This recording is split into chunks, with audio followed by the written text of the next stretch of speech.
I'm an artist, get me out of here. You could at least smash that thumbs up button. I like to add some colour to my knobs. Just so I can get some better reception. Oh no. It might be a good time to start the stream. Blah! Can't see any Technic around me, so I'm alright.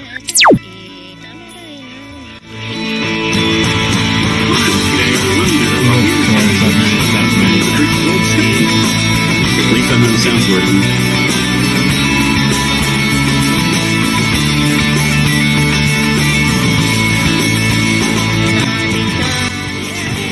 Oh yeah, that's how it always starts. But then later there's running and screaming.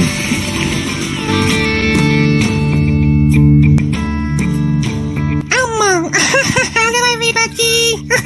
You know, it could be wrong, but Harry Potter is important. His name is in the title. Maybe a bit strange if he's not in there. I thought they smell funny, but not that I sniff my Lego. You know, the voice where you can change the pitch of your voice. I went, oh yeah. When he's in the toilet. It's definitely for kids and so on, or Nicole. But I've done this much. I think it needs water. Oh. you know, going from the Home Alone set to this is like being kicked in the nuts while standing on Lego bricks barefooted. You know, that's about it. I built him.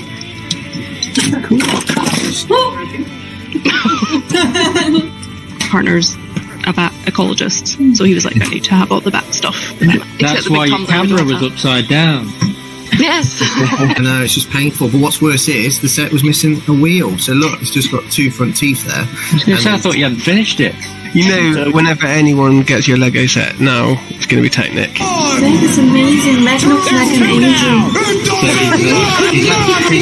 angel. Good evening, everyone, and welcome along to this Family Bricks live stream number 48 in this season. Hope that everyone is going well, where every Thursday night UK time we at least get together, have a bit of a chat with some friends, catch up on some of the latest bits and pieces in the world of Lego and construction bricks. So do the usual social media things, hit the button, share, like, subscribe, all the good stuff there. And shout out to the replay gang. As always, appreciate the guys who watched it back. And this week it was Brian's Bricks who left a comment there. So if you want to shout out next week, then leave a comment in the replay there. And we always appreciate that. As again, we saw the Everett intro, which was done by Trevor a couple of weeks ago. So I certainly loved that. So shout out to him with that as well. And let's just sort of see this evening.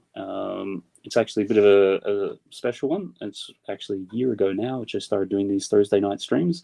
So that was January 26th last year, so 25th this year. So you might look at it and go, the number's a bit odd because it's only 48. So there was a Pictionary one week, which I didn't do this because it's part of the 72-hour live stream, so didn't get into the numbers. And then other ones, I think I was lucky enough, I was in New York one week, Paris another week, and Billund another. So that's accounts for the other three. So otherwise, that's what we've been up to. And I thought I'd do something a little bit special for this one, so we'll get to that in a minute. Got a poll off to the side. There's been a little thing which has popped up in the last day or so about Bricklink, and I'm sure we'll get into a bit of a chat there. They're actually going to be collapsing some of the bricks and entries and things because there's different molds and what have you, which it's a little unclear as to exactly what's going on, so and how that's going to impact. So we just got a little bit of a poll going out there. Bricklink collapsing the part variation is a terrible idea. Good, it's too confusing. I don't know enough about it. And look over there, squirrel. If always liked putting that one in as a bit of an alternative. So I think we've got most of that, and I'll just go through and do a quick little plug for the sponsor. Helps pay for streaming software. This video is brought to you by McCatsim Holiday Homes in Margate and Broadstairs. Great for a week's holiday or a weekend escape, being just over an hour east of London, UK. Treat yourself to amazing sunsets, a Lego wall, or great food. Visit www.macatsim.com and mention this YouTube video and we'll look after you. And so with that, start just having a quick little look at the chat. We've got Lady MacBrick, MadLib, Barry Foolin with Bricks, Watcher, good to see you. Askew as well. Brickstage Pass, KO, King Oldendorf, welcome along. I saw during the week that you're about to change your Sigfig. I think you mentioned that some of the parts are becoming expensive and things, so the new one looks cool. And MadLib saying hello. Redmond Bricks, shout out as well. Hopefully I got that right. And Ricketeer, Jace, good to see you along. Evening, hope that you're going well. And saying hello there as well to a few others. So with that, I think we'll bring in some of our regulars. So we have the Mockhead himself, Hello. the German affiliate of Amazon, Lady MacBrick, Hi. and MadLib, who's come and joined the craziness in recent past. So how you guys all going? We're all good, thank you. Yeah. Yeah. Good, thank you. Good. Yeah. Great to hear. So I think with that, we've had, at least in the UK, some pretty wild weather a few days ago. So sort of, how about you guys? Were you pretty much unscathed by that, or just sort of rugging up in bed and pretending it doesn't exist? Yeah, well, it all happened overnight, I think. So I was actually in bed when it was happening. And our bin fell over, and that was about the extent of it. Yeah. Being pretty close to Birmingham city centre, we weren't that badly affected. Kind of shielded by all the urbanness around me, so it was all right for us. It wasn't too bad then. Yeah. Did you get wind in London? Because you don't normally get wind in London, right? So was it a massive storm? You just get like a little gust of wind, and that's about the extent of it. Well, where we are is kind of like on the top of a hill, so we're quite exposed. The neighbour, unfortunately, one of their cherry blossom trees got uprooted and fell on their car. And this much the same sort of thing. I went out there because of like garbage night, and then came out the next day, and so like in the morning, the garbage man hadn't come. It's like I think half the cardboard's blown away, but I can't see where, and I think I'm missing a bin or two. Like, so. Because later the neighborhood WhatsApp, it's like, there's some bins down here. We're not sure who's out. It's like, oh, that's probably us. So better go get them. Cool. And with that, part of the thing for this sort of 1 year Streamiversary sort of thing, I thought do something a little bit different. And sort of we've been talking about having the 2x4 players sort of all in. We'd had them on individually, so we managed to get a couple in, and so a big welcome along to Foolin with Bricks and Craigster. How are you guys going? Oh. Hello. How's it going? Caught him right in this glasses cleaning. Sorry. Okay. Yeah, there's an advert for inbred there, right there in the buzzer. What's that, mate? There's an advert for inbred right there with that face. You know me. Too well. All right, I'm ready. I suppose I did, quite prep you guys. We sort of just drop everyone in quite quickly these days. So, it's everyone's in, and we're not here for half an hour. None of that old guff. Just get us in, mate. Like leave us in the green room for 4 hours. Is that what you're saying? Where would you like to go? I'll bring to the planet, please. And just so there, Bricktop, someone mentioned today, I think Lego trying to stream Bricklinks to be more compatible with them on Pick-a-Brick, trying to become the #1 Bricklink store on their own site. Yeah, okay, well, it's sort of popped up, so it might just dive straight into this. The poll's sort of there. What I've seen, and I'm still trying to understand this, we have a little Bricklink store, and yesterday got a random little email saying, hey, there's some changes coming, don't worry about it. And it's sort of like, oh, okay, that's interesting. And then today, there was a couple of videos which have popped up, which I've got at least on YouTube down in the links below, which I shared with some of these other guys. Duck Bricks sort of went through and did a bit of a commentary on it. And also, I'm just trying to see who the original person was who did it. Slugger. Basically, it seems to be Bricklink are now, and they had different molds. So you might have a piece which over the years has changed slightly. So at least on Bricklink in the past, you would have them designated and you'd be able to tell the differences between them, because some of them are only released in certain years.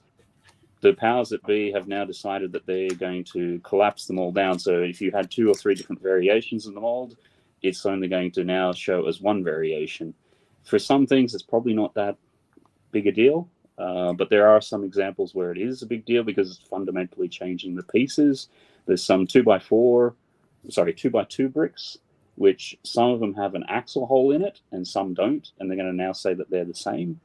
And I was thinking, I've gone through in the past and pieced together like Cafe Corner, and there's some slopes in that which in the original model they were only ever released in that model, and they're like 2-3 pounds a piece, and there's like 40 of them. Whereas then they updated it and released it subsequently, and I think they're slightly different in the studs. They before didn't have a hole in them, and now they did, or something like that, and they're like 10p a piece. So if you're then trying to get in and decide on old sets what is meant to go there, this as a resource is actually now sort of potentially going to disappear. So does anybody else, I'm trying to explain as best as I understand it, does anybody else have any thoughts or want to throw anything in terms of what they understand is going on? I've got one question. Why? Why are they doing it? That's all I want to know. Because I had no idea this was going on until you sent me that link. I watched it. I was thinking, but why? Why are they stopping it? Is it to save space and Bricklink? Or what? Just enlighten me, someone, please. I have no idea. Yeah,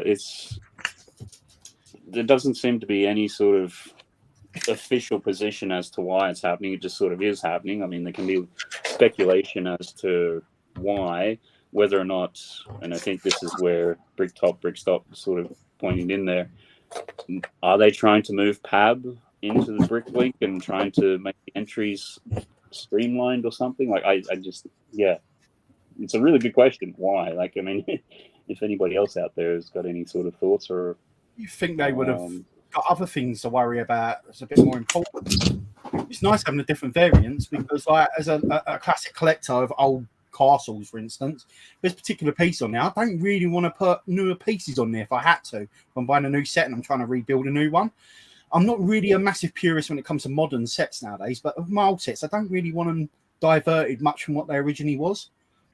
Mm-hmm. So if I went to looking for pieces, I don't want to end up having to buy 3 or 4 of the same piece, just hoping that I might get that one that might be compatible with it, if that makes sense.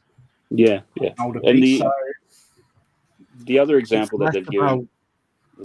Less about retired pieces, though, isn't it? And like mold pieces. So it's harder to get your head around because it means that I've noticed this before, but I didn't realize there was mold variations with slopes.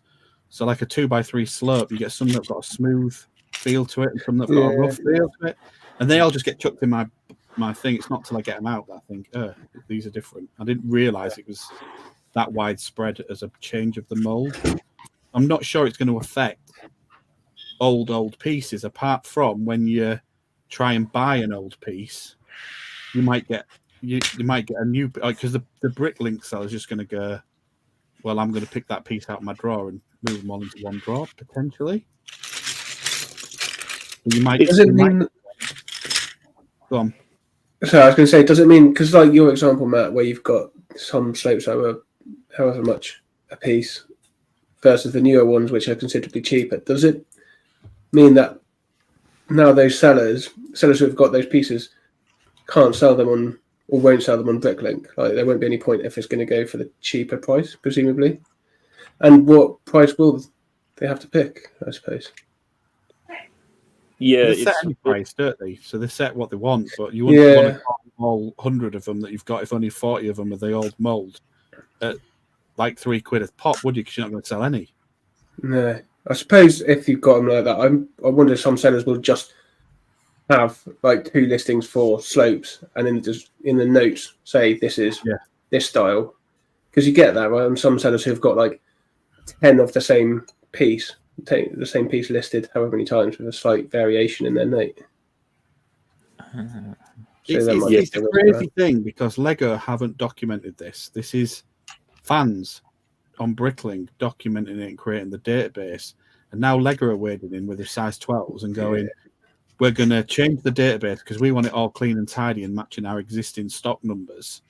Because that's the other thing. Are they going to change all the Bricklink numbers? Is that going to happen at some point to match their Lego element system? And the colours, right? Yeah. And if they do that, this could be the first stage to them streamlining the whole process. Yeah. Yeah, that's history, don't they? Sorry? They lose the history because that's the sad thing. Yeah. They were talking about the fact that this is the only real way to keep track of what everything has been in Lego in terms of variant bricks. So I don't know if that's true. When I watched that video, that's the interesting thing, because I think to yourself, how easy is it for Lego to back up a database? Relatively straightforward.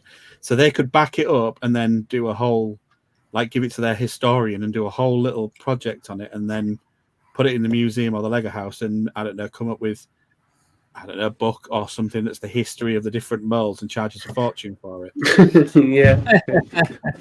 I wondered if people might be able to get it themselves. I don't know what Bricklink's like systems like the back end of their platform. Relatively easy to get in, considering it went down. That's fair. Hopefully, maybe they took a copy of the database while they were in there.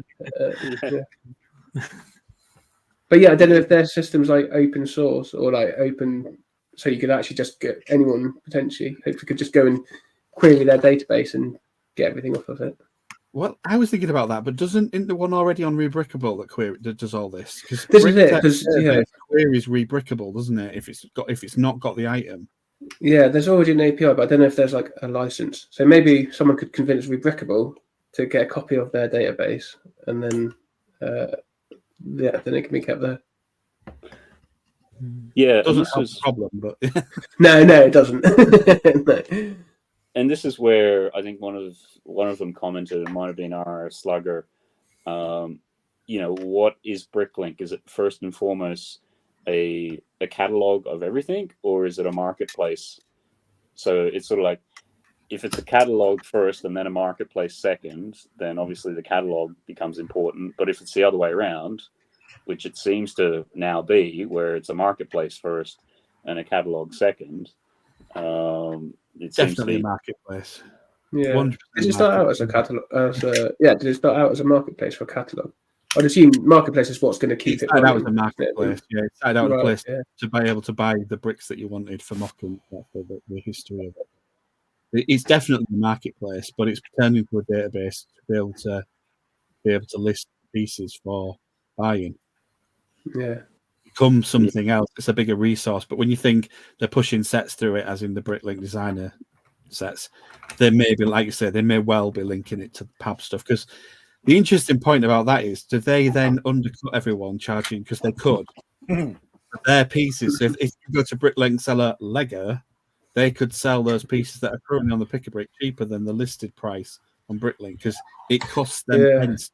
I can tell you that for a fact. A one by one, they can sell them for a penny and still make a profit on them.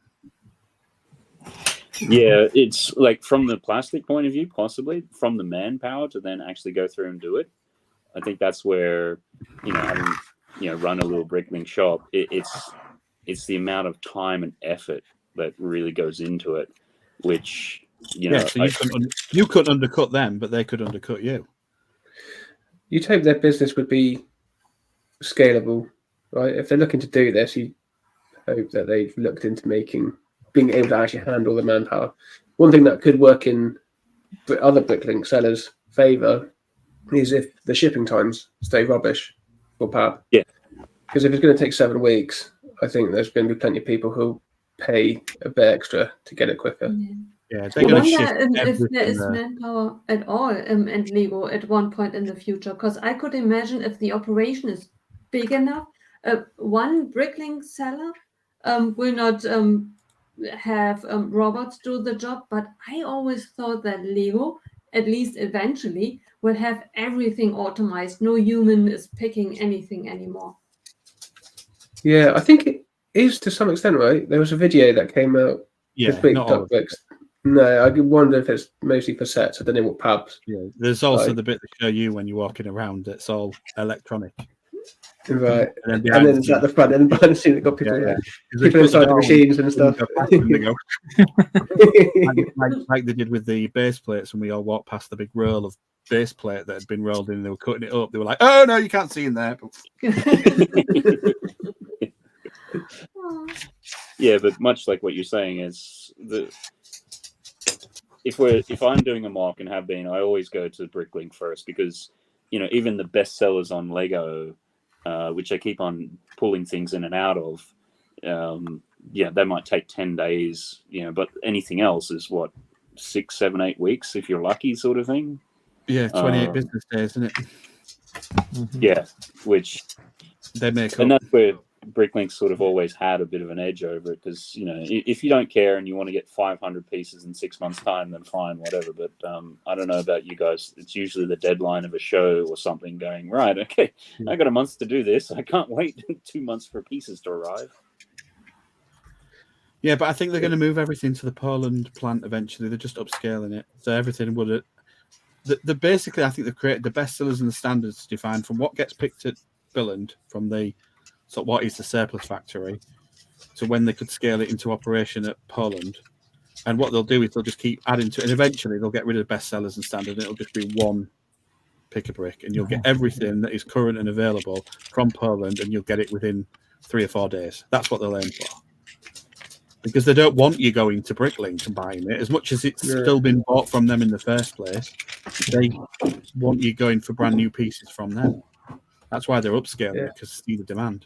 Yeah, and it makes sense because I think that the convenience to have everything out of one hand could be a good selling point, right? Well, you get your points as well. Yeah. Right. Yeah. Yeah. Because there's something not that long ago about VIP on Bricklink. Oh, I can't remember what it was now, but we saw something. Maybe there's like a news release or something.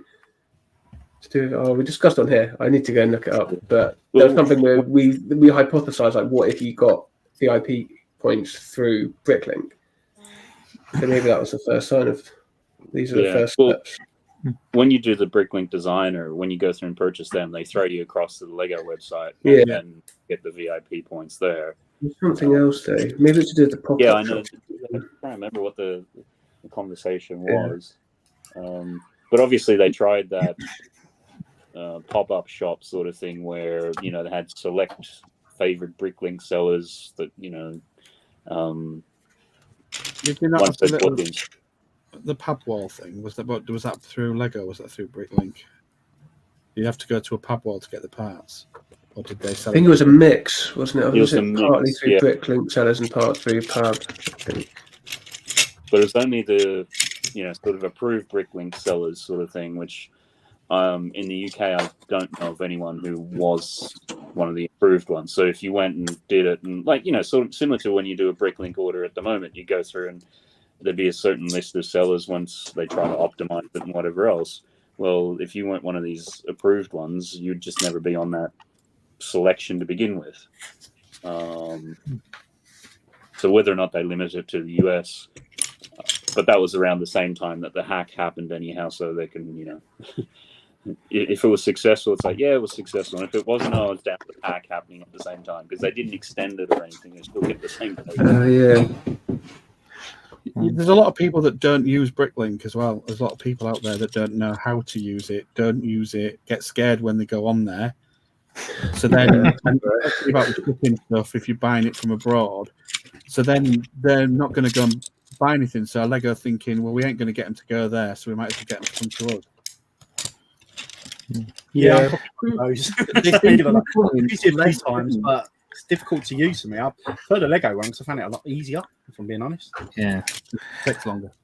But they seem to be putting less sort of things in sets, so they'll do stuff so that in order to get a quantity of them to put on like a decent Bricklink store, you'd have to buy a lot of sets to part them out with. Before, there were certain sets you could buy and you'd get loads of bricks, you'd be able to part out and go, this is really good for the Bricklink store because they're cheap and they've got loads of cool elements in. Now it seems really difficult to do that. Like, for example, I wanted this piece, which is the new worm gear, the big one. Oh, yeah. And there's only like 3 or 4 of those in the city sets, the 2 city sets, which means somebody would have to buy a shed load of city sets to be able to have enough of them, because I actually wanted 11. Wow. Yeah. So I had to go to Lego, and they're not on the bestseller. So I've waited like a month and a half for this to come. Yeah. And it's the mechanism for the lift for the Batcave. Yeah, which is Yeah. So all you do is twist the worm gear and the block that's fitted that comes with it. Again, the block, no Bricklink sellers had the block and the worm gears, which I thought was a bit odd. But yeah, it's the block. You turn that and the block raises. I don't know if it'll do it without falling, but you can see it twisted. It just makes it's going to make my lift lighter because it's transportable. Big lift then. Yeah, it's quite big. She said. Yeah. But you can imagine how heavy the lift was. So that using this mechanism where you just have to put in one twisty thing means it's lighter for transport. Yeah. Before I was getting the strings and the rigging to hold it all up. So yeah. Yeah, I definitely think they're going that way of pushing. Well, I just think if what you're suggesting about Lego wanting to upscale and be the main supplier of parts, full stop, then obviously collapsing categories into one type, so you can't distinguish between old and new, does play into that storyline. If they want to try and make it harder for you to find specific older parts because they don't produce them anymore, and they want you to always go to them and with their newer parts and things that they're doing, then that would make sense that they're trying to, streamline it, but actually streamline it to their website. You know what I mean? Yeah. Kind of push you in their direction. It just doesn't work with Explorer, does it? Like they retire the Galaxy Explorer and retire the yellow canopy. So the only way to get the yellow canopy is to go on Bricklink now. It seems mental that they keep retiring. They should be not retiring some of those parts into production if they're going to go that way. Yeah, and also because there'll be people who want older parts. So Lego wouldn't need to prevent people from being actually able to get them without contacting a seller or taking a risk and buying some, because that wouldn't impact their business because they're not making them. Yeah. We're not talking about old parts. We're talking about parts will drop off at the end of every year when the sets retire. And that's where it comes in real handy, because you'd be like, I can't get the set anymore because it's retired, and I can't get the part from Lego, but I can go on Bricklink and somebody will have a load of that in a pink that's now retired. Yeah. So there is definitely the two worlds. That's why the bit melding them together doesn't make a lot of sense, because it's already been done for you. Why don't you just leave it as it is? Yeah, they're kind of targeting two markets, and one of which they really don't need to touch, which is the people who want the retired pieces. Yeah, and I think the other side effect of all of this is going to be, if you're ever buying a used set, first of all, you won't know what was in the original set itself, like the pieces. Because when you go to, because at the moment you can go into Bricklink, you can go into the set, and see the full inventory, and it will tell you, okay, it was version A of this brick, or it was version B, or whatever. If that gets collapsed, so now that set won't have, okay, it's just this piece. First of all, unless you know specifically about it, you won't know that the other alternative exists. And then it's sort of to somewhat like what Barry was saying before, it's sort of like, am I getting vintage parts, or am I getting a mix, or how history, mate. That's what it's doing. So your instructions would have your part numbers against them, wouldn't they? But the problem is, you put the part number into Bricklink, and it's going to tell you that it's this part number now, because that's what it does on the brick set, I think. So it'd be the same. So you put the old number in, and it's going to tell you what the new number is when they concatenate it all. That's a big word. And then you're screwed, aren't you? Because the only way you'd be able to get the part is BrickOwl. Yeah, I was going to say, does BrickOwl have much of the database like that? Is that going to put? Everybody went to BrickOwl when Bricklink went down, didn't they? So Yeah. So they're trying to get BrickOwl bigger, so then Lego can buy them as well. And their evil plan. So far, it's confusing for Bricklink sellers because they're hampered. It's confusing for mock builders on parts that are no longer readily available, and it's confusing for anybody who wants to get parts to repair an old set or put together an old set. Like a lot of people go and bulk buy, don't they? And then they'll go and gather the parts and put it back together as a pre-loved and sell it. They were like, I know Trevor does that in his shop, so they'll struggle. So who wins? I can't see what it makes better doing this. It's blowing my head. I just can't see what is the problem that they're trying to solve. Yeah, exactly. Everything Lego touches, they have to get their little mitts in, and they just can't let things just go. They always have to mess around with things, and not always for the better most of the time neither. It's got to be to clean the database and to produce accurate results of parts that are being bought, because I know from a very good source that the reason they bought Bricklink was to pull the data out of Bricklink. That's what they wanted. They wanted to know who was buying parts, because it doesn't really bother them, because they must have sold the parts in the first place, and then now they get a bit of extra from the commission on Bricklink. Anyway, so they're win-win, aren't they? Lego now after buying it, it was a no-brainer. Yeah, but the commission that they take, it's like 3%. Like it's going to cost you that just to run the service and database and everything else. So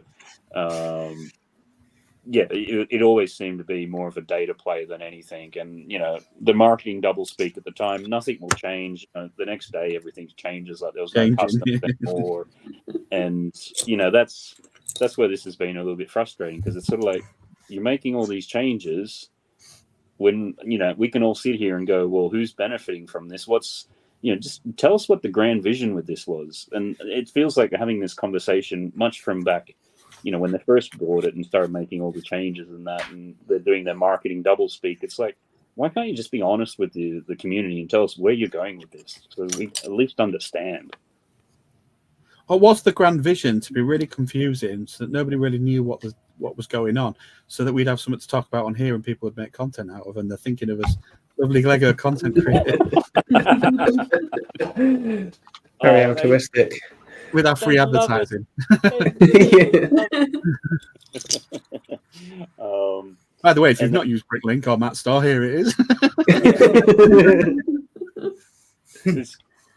And that's the other thing, because they're rolling it out, and I've got to get on and just actually save a copy of the previous database, because who knows, once they do this merge, like we don't even know what's going to happen with all of this. Like I can't imagine they'll do the merge and it'll work perfectly, but with a store, it doesn't take long to get up to thousands of different units, and it's like I saw the list there of all the different ones that were changing, and it's like, apart from the fact that being like just numbers, it means nothing. At least the videos started to put some pictures to them. You can kind of go, okay, well now I'm starting to get a sense of what's going on. But for how many parts do you have in your store? Like, the thing is, if you hadn't told Basil, he wouldn't have never known, and he would have just gone and bought a lot of parts thinking they were old parts, and he wouldn't have been none the wiser. Especially when I start mocking. I mean, I'm probably, because I don't know if it's a bit of a snobby thing, but I want new, when I'm building new stuff, I want new bricks.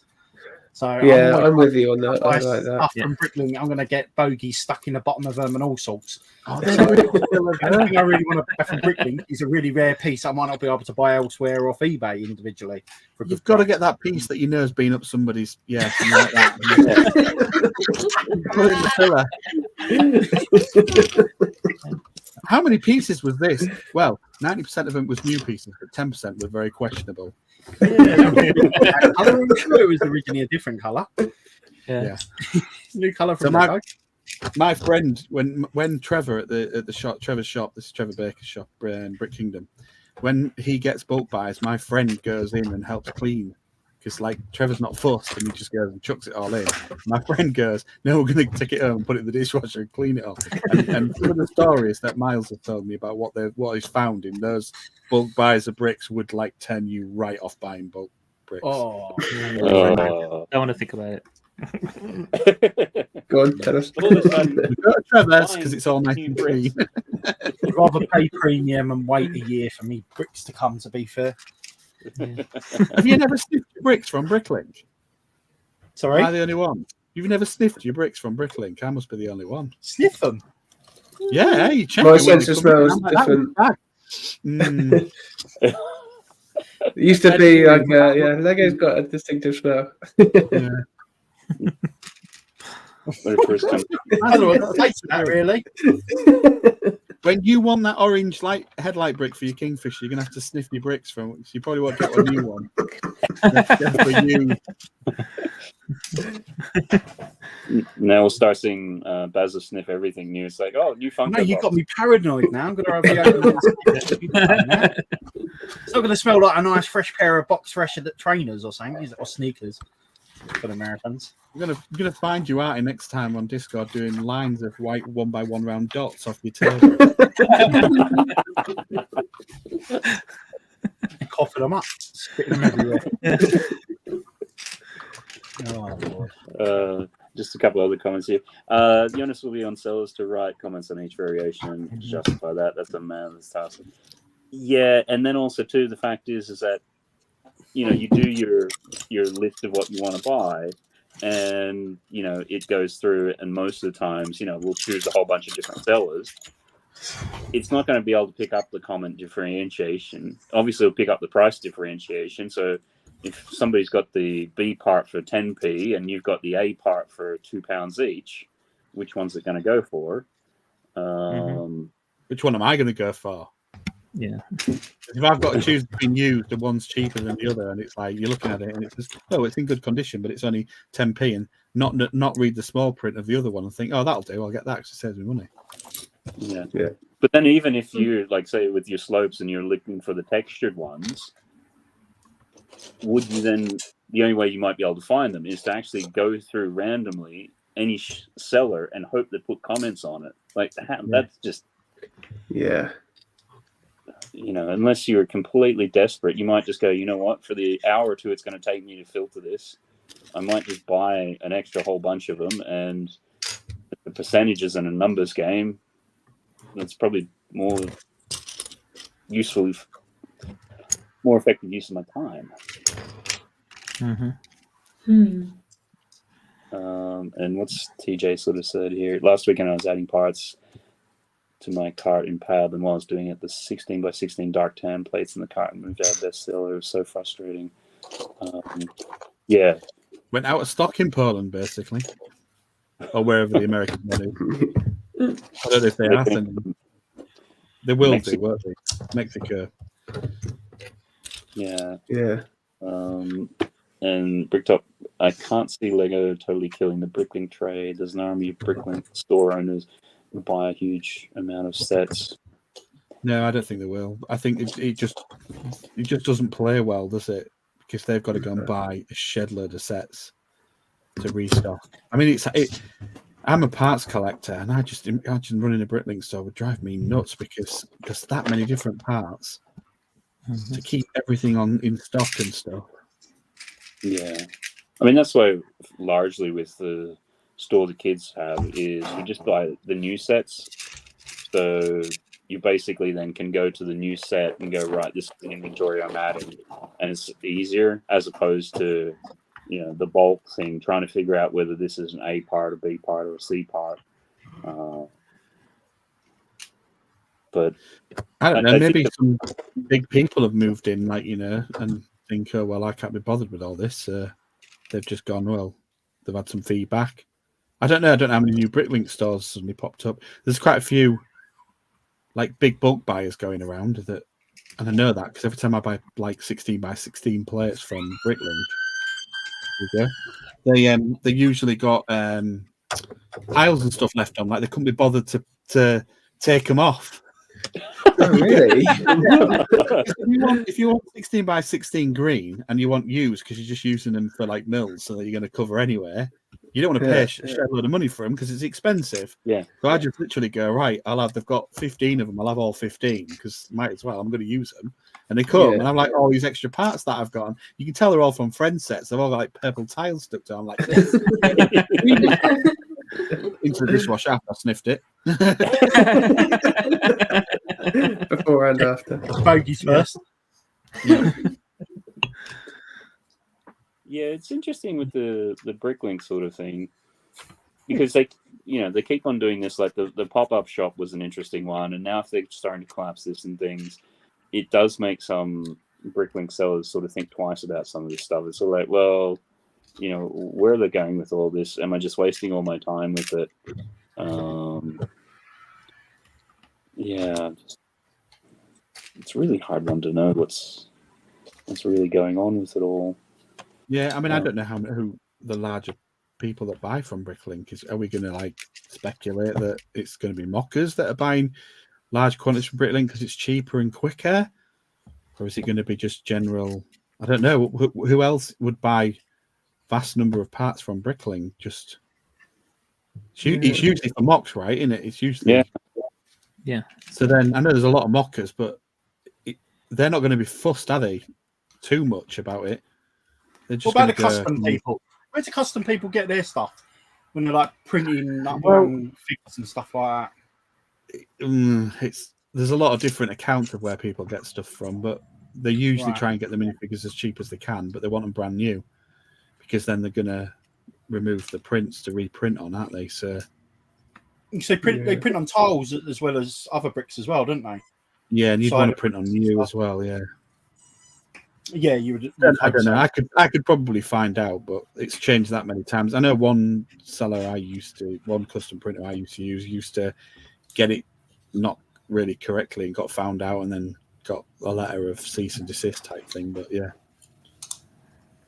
I don't know.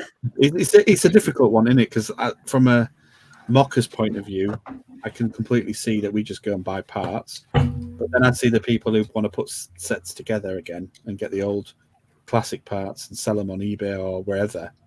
They probably do it. Yeah, that's quite a hard thing to do. You've got to be quite good at that, aren't you? Not only recognizing which parts are missing, because it's quite labor intensive, but then to get the right quantities and save on purchase to make it worth your while to sell it as a pre-loved.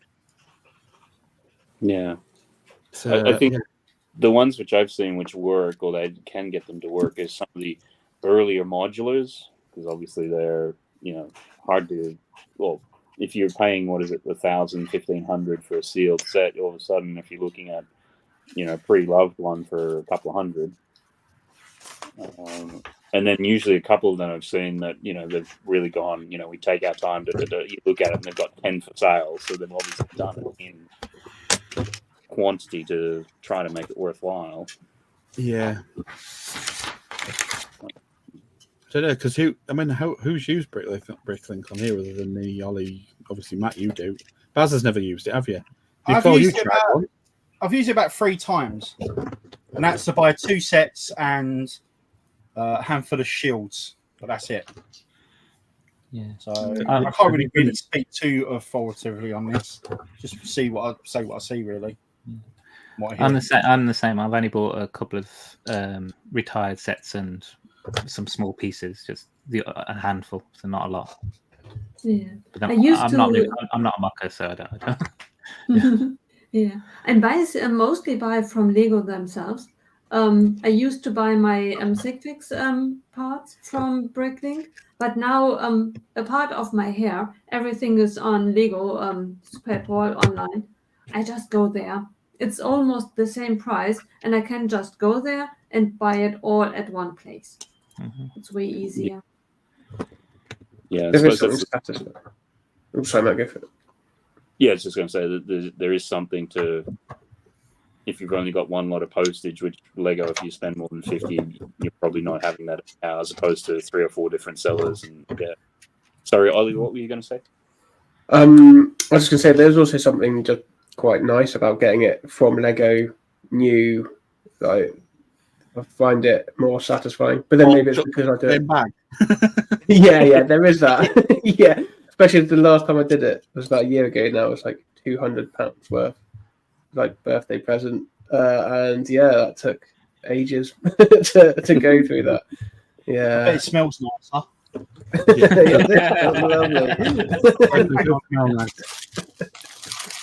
See, I've got a green brick rating on Bricklink. That tells you how many orders I've placed on Bricklink. I didn't even know there was a rating for. Yeah, you like feedback on eBay. Oh, right, yeah.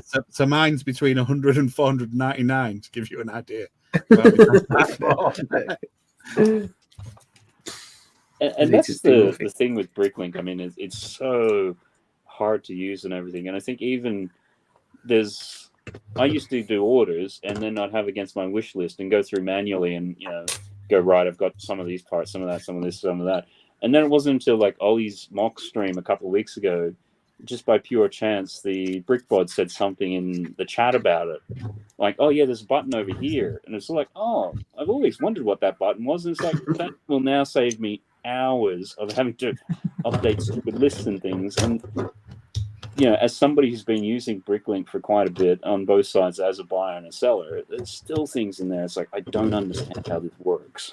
Yeah, it looks daunting. It looks so intimidating to use Bricklink. I'm sure people like Craig and yourself now use sold on there and buyers on there quite a lot. But for me, as an newbie, it looks so intimidating. Even when I watch a couple of videos on how to use it, because you can part out in there and all sorts. And I'm like, I don't know.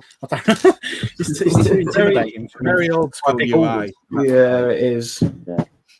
I just found a way that I could use it myself that worked for me, and I ignore probably about 80-90% of what's going on there.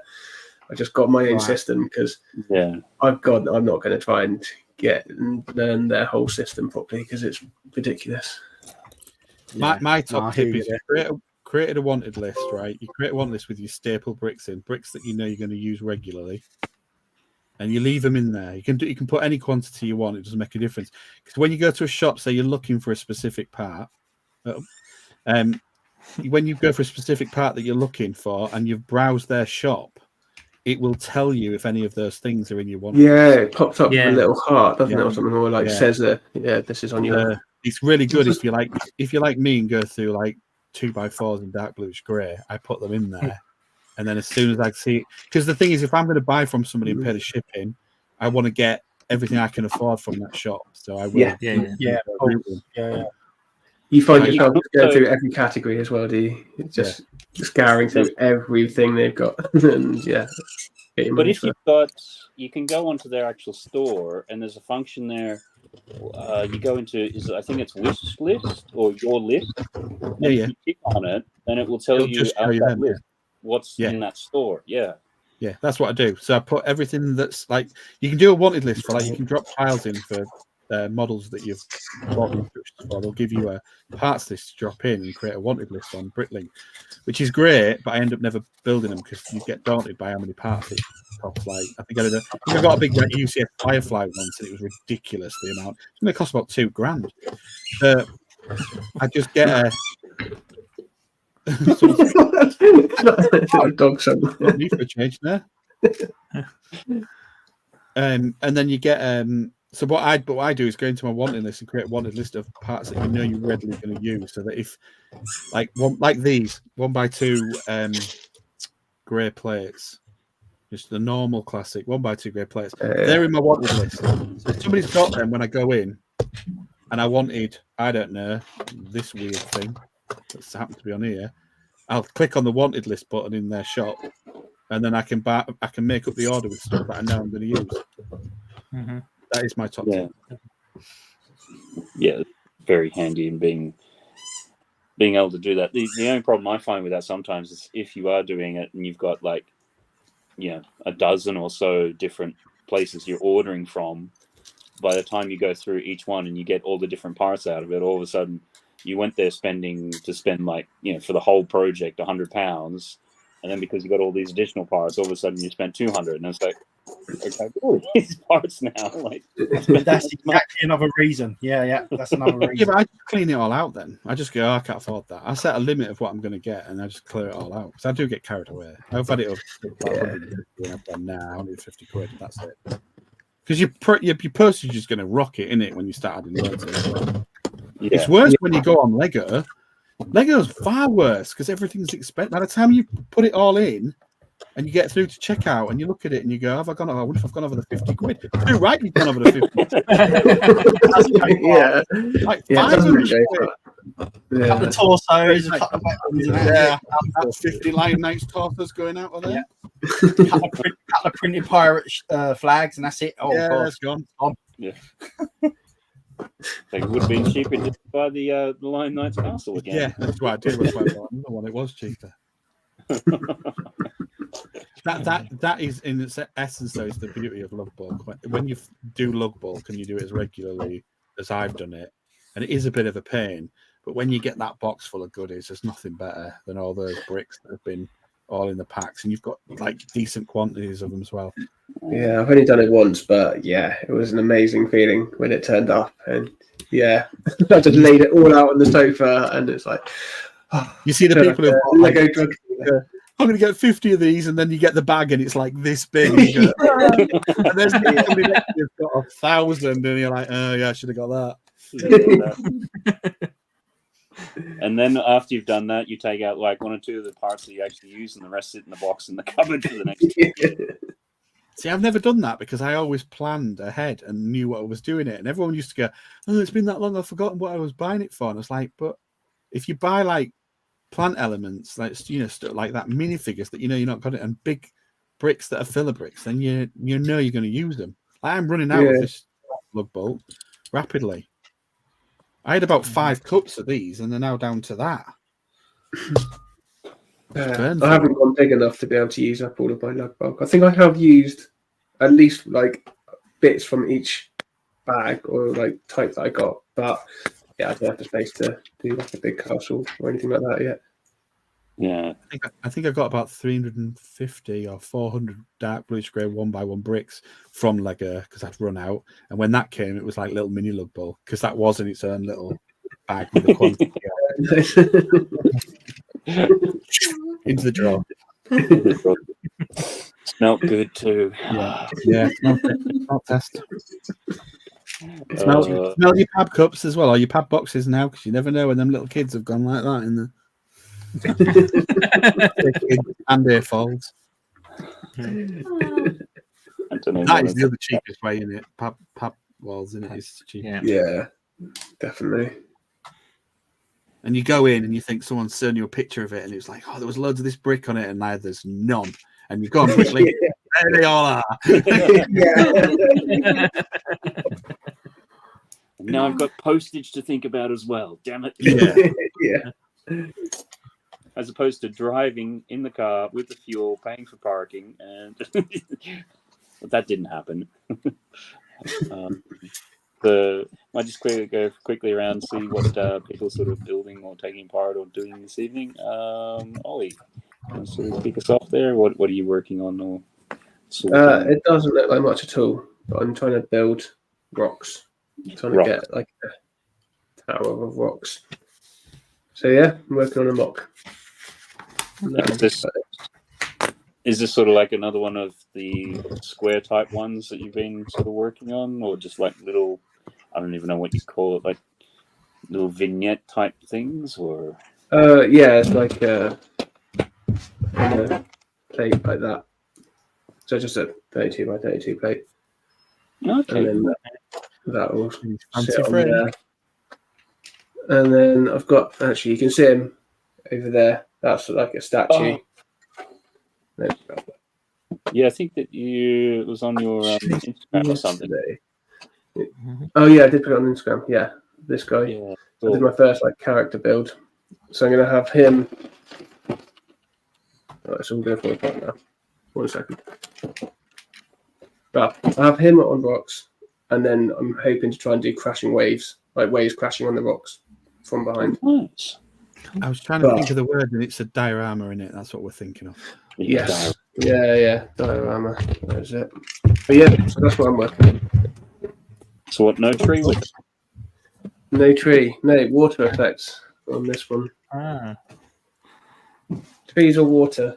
Those kingfisher water plates, the little ones, they're pretty cool, they are. Yeah, I was eyeing them up and wondering whether to Yeah. Yeah. The Asian roof tiles in clear. Yeah. Yeah, they look really cool. So just clever thing. It's very Yeah, it's clever. nice piece. Nice piece.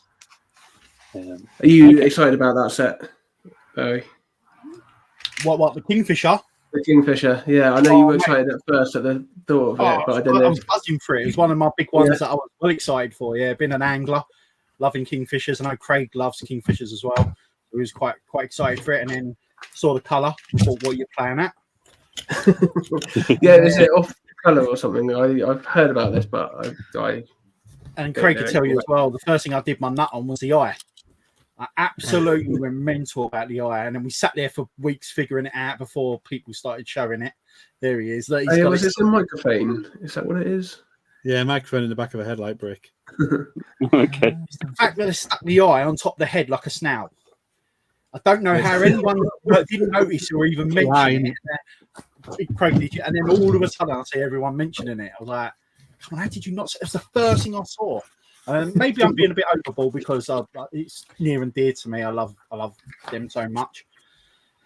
So yeah, I just went a bit mental about it. But yeah, I'm still. It's just still when you look at it, it's a really nice set. The way it's designed and everything. Just need to figure the eye out. The color I can live with, but yeah, it's a beautiful set. And you know, if it's the first one of many icon creatures, then bring it on, I suppose. Yeah, because this is it. Right, this is like a fauna. Is it a fauna range now? Yeah. So what's coming under? Have I made that up? I did. You know? Something. I don't know. The new wall parrots are called under fauna. So. Yeah. Okay. That's it. I'm just trying to think. Didn't they have about 5 or 6 years ago? Was it in one of the ideas sets they had some? Yeah, the birds. Yeah. Yeah. Was it Tom Paulson's birds? Yeah. Yeah, that would have been 2014-ish, wasn't it? Around that time. Yeah, then he did his book, didn't he? He's at Bricktastic, so he was there last year with all his. He was on that program, wasn't he? When that Mr. Ansden was trying to get into the show, wasn't he? Yeah, Secret Life of Lego. Yeah. Yeah. That was when Bricks Culture was getting launched, and they were taking photographs. That's right. That lasted long before it went under. I mean, if you don't like the colours, you can always go to Bricklink and swap them out. Yeah, the problem is they don't do the headlight brick in the new orange, and that's what we really need because the orange usually skirts around the eye. Yeah. Yeah, well, so they've used the royal blue because that is the only one that they've got that matches the rest of the colours, but then they put it too high. It's to play it too high. And then when you look underneath, because I looked at new elementaries for you, Bazza, and the way they've split it up, and all the techniques they've used, really, really cool. And I'm going, no, there's not a lot of room in there. I don't know where we're going to move it to. There's no wriggle room. So, yeah, it's whether we use the original orange and just see if it looks all right. So it's the headlight brick turned backwards, isn't it? Yeah. We'll figure it out. Even if I have to use a different colour. Or blue. Or blue, yeah, same colour blue. Move it down. No, glue. Cut the head of the microphone off and glue it on. Yeah. That's a good idea. Just Haradite on the side. Yeah. Just make it work. So I can't leave it like that. Nah, it's anatomically wrong for me. Yeah, they can do your head in. It's like when they did that Iron Man helmet like years ago. It's like, do you even know what a face looks like? Like it just always annoyed me. And you had what is it? Vito Vince, I think, who's got some models in the Lego house at the moment. Like 6-7 years prior, he'd done like a mock version. It was fantastic. Even built the thing, and it's just like. Anyhow. Lady MacBrick, what are you sort of working on this evening? I am doing a gunship. Oh, cool. Swooshable Nice. gunship. Very nice. I like the size of it. I don't need the big one. It's this one totally. You always need a big one, Nicole. Right. Next time. You learn on the small one, and then you move over to the big one. Yeah. Well, I don't really know what to say to that. Let's look at me drink and take a quick little sweep there while you're at it. What do you? Because I think when the Ahsoka sets came out, you built those. Obviously, you got your city in the background. Do you sort of build them, and do you have your Star Wars displayed, or do they end up in zipper bags? I have a I kind of have a semi-display on that side of the room with my Death Star and the Cantina, and then the ships are in the other room. Yeah, I can't have them because they are a mix between Star Wars and Star Trek. So you would start if they're on screens triggering people, I guess. Yeah. You can't have an X-wing next to the USS Enterprise. Oh. When the two different types of bricks, you can't either. That's like sacrilege. Yeah, especially when you see the stickers with the prints next to each other. Make the legofan. Yeah, but they've saved money on the bricks. That's why they can afford to pad print it. Didn't you have to use a Lego piece, didn't you, on one of your blue brick sets? Yes, on one of them. Yeah. The communicator on it. Yeah. Fail.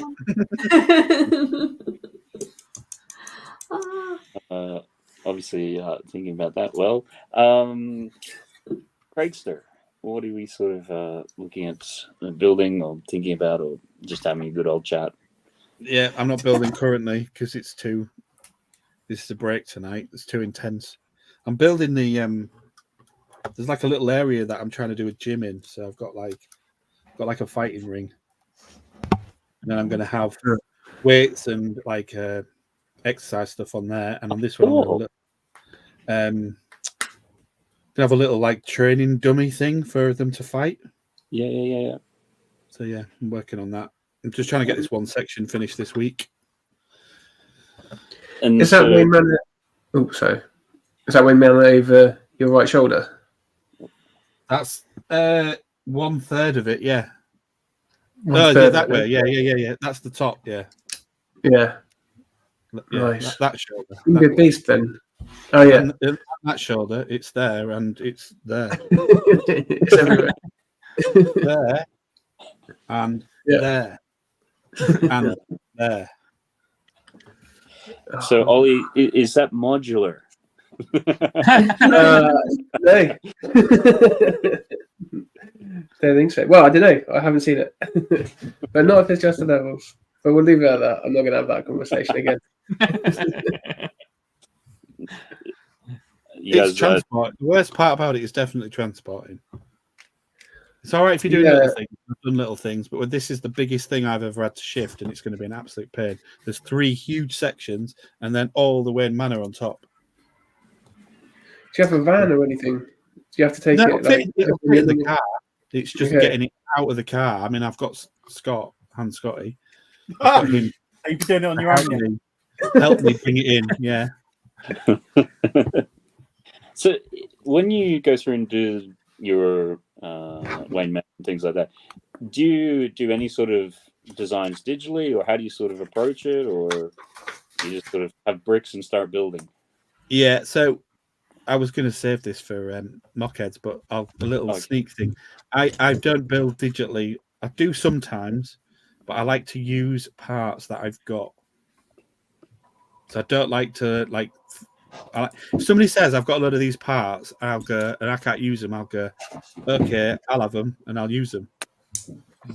So I got a huge bag of owls heading to Coral Reef. It's like I'll whatever it is, I will use it. I will not go to Bricklink and buy any parts for the rest of the detail in the Batcave. It will all be from if I've got it in here, it's getting used. That's a good way to go about it. Yeah, that's something I'm trying to learn to do, not just, I want this bit. I've got this very specific thing in mind and this specific way of doing it. So I'm going to go to Bricklink and buy bricks. But yeah, I'm trying to just use what I've got and figure out from the. I say that I've just put Bricklink and ordering yesterday for some bits. But at the same time, is that because, Craig, you've got a pretty, sizable sort of collection of parts to draw from? Yeah, I can't remember how many I've got. I did have it documented somewhere. Yes, but I do have a lot of bricks that, like, for example, I've got like walls of parts here. I mean, I don't really want to mess with camera, but oh wow. No, wow. And then underneath all of here. How do you get to the one to the top? Do you have a ladder? Is it like a library where you got a moving ladder on wheels? I've got a little white footstool if I need it. If I can't reach, I can reach myself. Everything under that table is parts as well, apart from the end bit, which is the Aquazone mock. So all these drawers, and then there's overflow parts behind them. Then there's that big drawer there. Then there's my LUGBulk chest, which tends to have all my goodies in. And then it's all drawers underneath the table here. And I do run out of parts. So if I don't have something in a particular colour and I want it in the colour, then I'd have to buy it and I'd be really gutted. But so I'm trying to use unusual colours as well. To get it to work, yeah. I suppose the other discipline with that is if you are getting new parts, then you might have some storage issues. So. Yeah. I mean, somebody gave me a load of these things, and I'm slowly getting through them. But look, they gave me a load of them. I'm just using the filler, but I've got tons of the stuff. Nice. I'm yet to have anybody be like, "Oh, I'm getting rid of loads of Lego. You want it?" I hope that day will come at some point. I've got to wait for my mate's kids to get old enough to. It's like my roller coaster draw. What a great idea that was to buy all these roller coaster parts. That's a big roller coaster. Was that through is that LUGBulk, or you just somehow managed to buy them? Yeah, that was LUGBulk. 50. I'll have 50 of them, 50 of them, 50 of them. Yeah. Might make a roller coaster one day. I'll need them.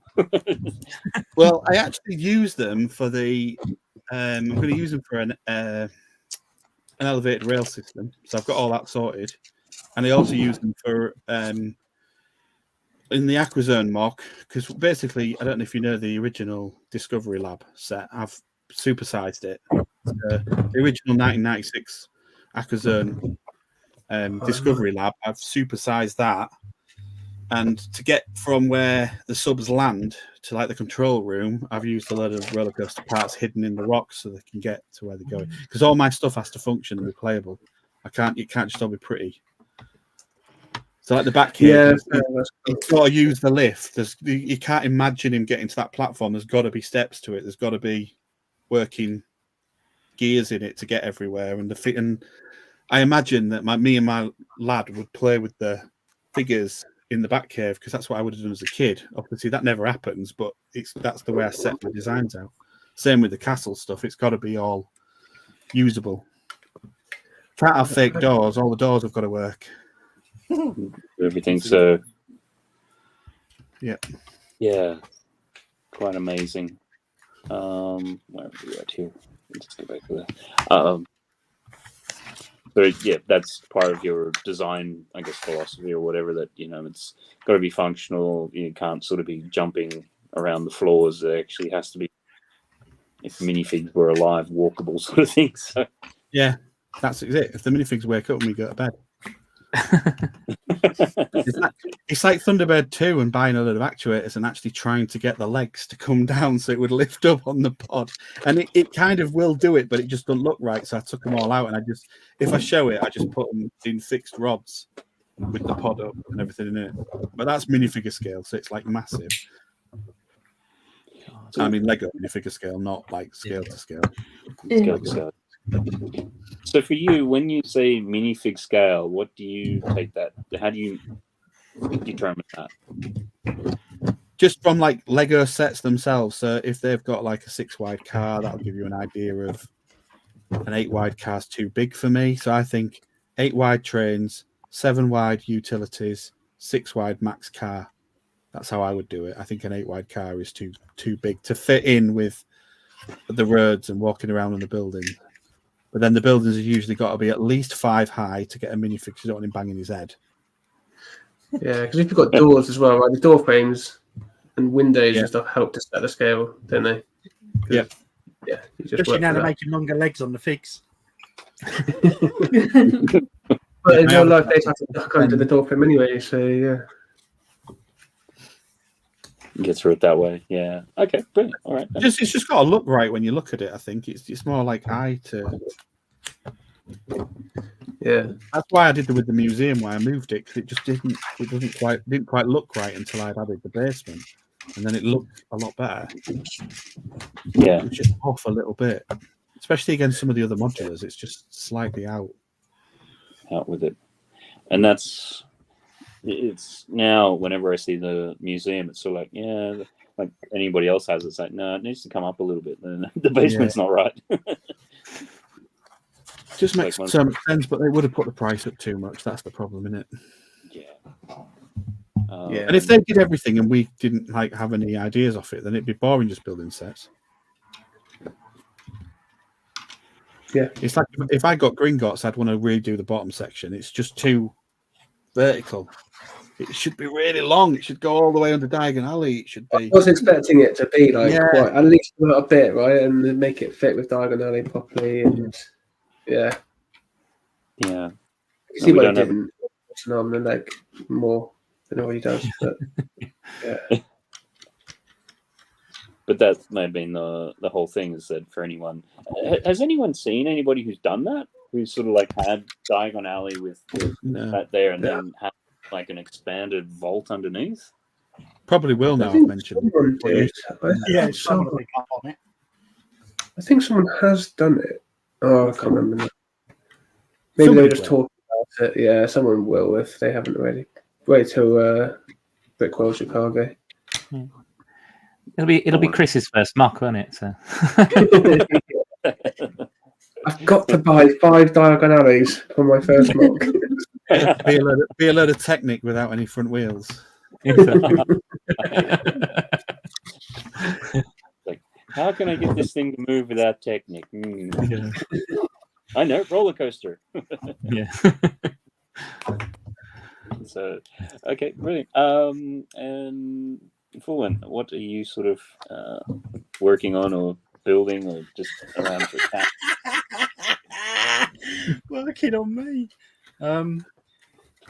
Not really too much, to be fair. I'm not really a mocker, like I say. I'm just going to start venturing into doing it this year, hopefully at some point. Craig takes a mick out of me because I've got quite a few ideas. I'm one of those with all the ideas and no substance, really.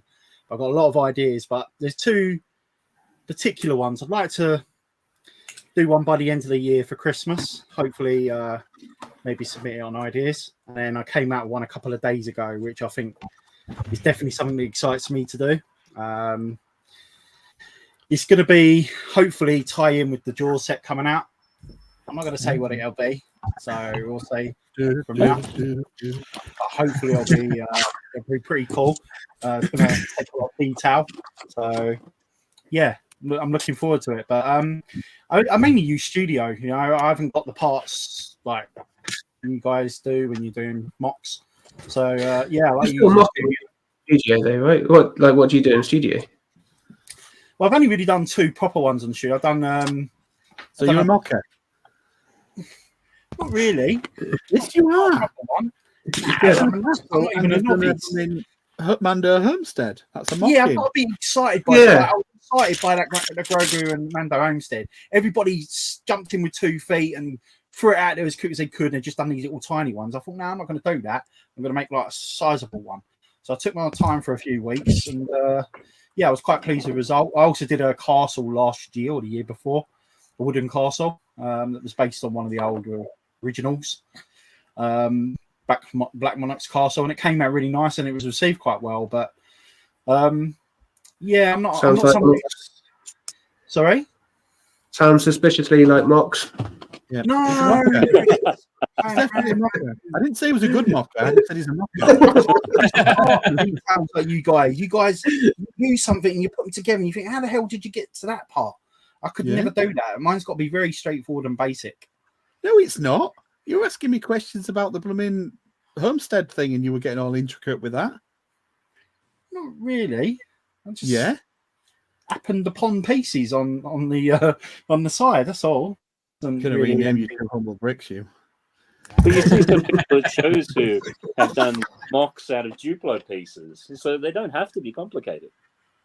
Nah, it's just I've got to admit, I enjoyed it. I do enjoy doing it. It's pretty cool, and it's, I think every person who's been within the hobby for whatever length of time, me who collects sets and build sets nowadays, eventually is going to find their way into mocking down the line somewhere, or modifying. Modifying is definitely one of those big ones for me. You see a lot of things you're not happy with, like the eye we talked about earlier. No matter how small or how big it is, you need to swap things out and change things over if you're not happy with it. Like, I don't like modifying original sets because I'm a purist when it comes to the original sets, but you know, anything that's modern is fair game for me to mess around with.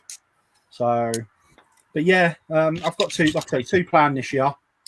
One that I'm going to submit maybe 2 ideas, and then the Jaws one that I'm going to do at some point. But I'm quite excited for that one. So yeah, no. He's not a mock rally, but he's planning on submitting something to ideas. I'm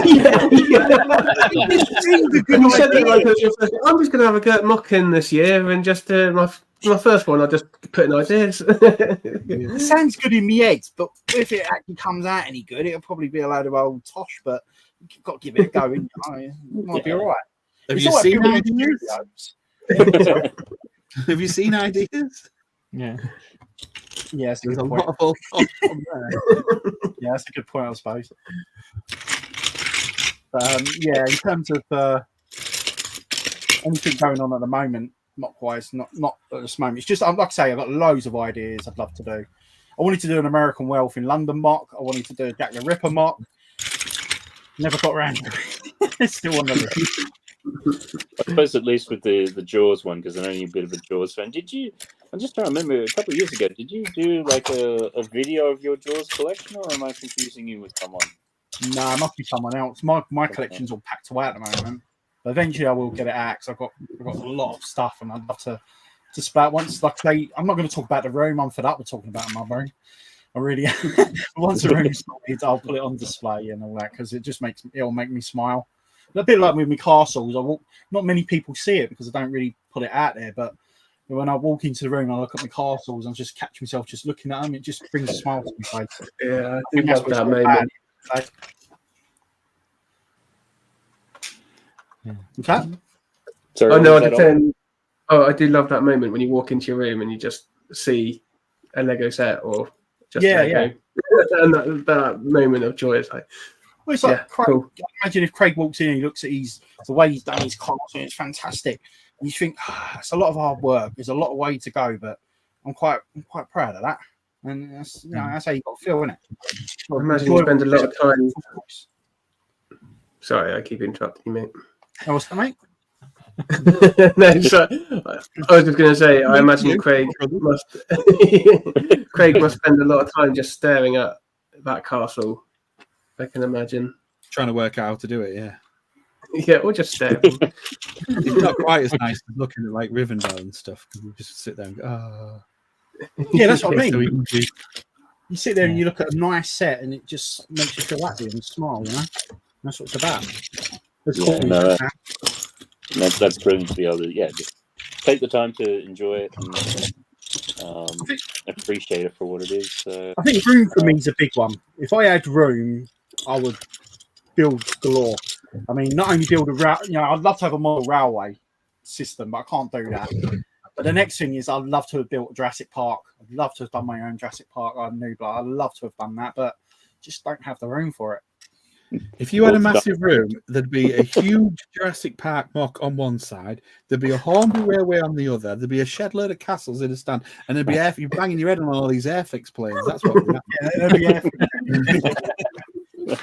happen. Like a Crystal Maze game, wouldn't it?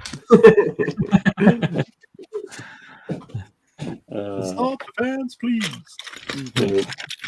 That's me.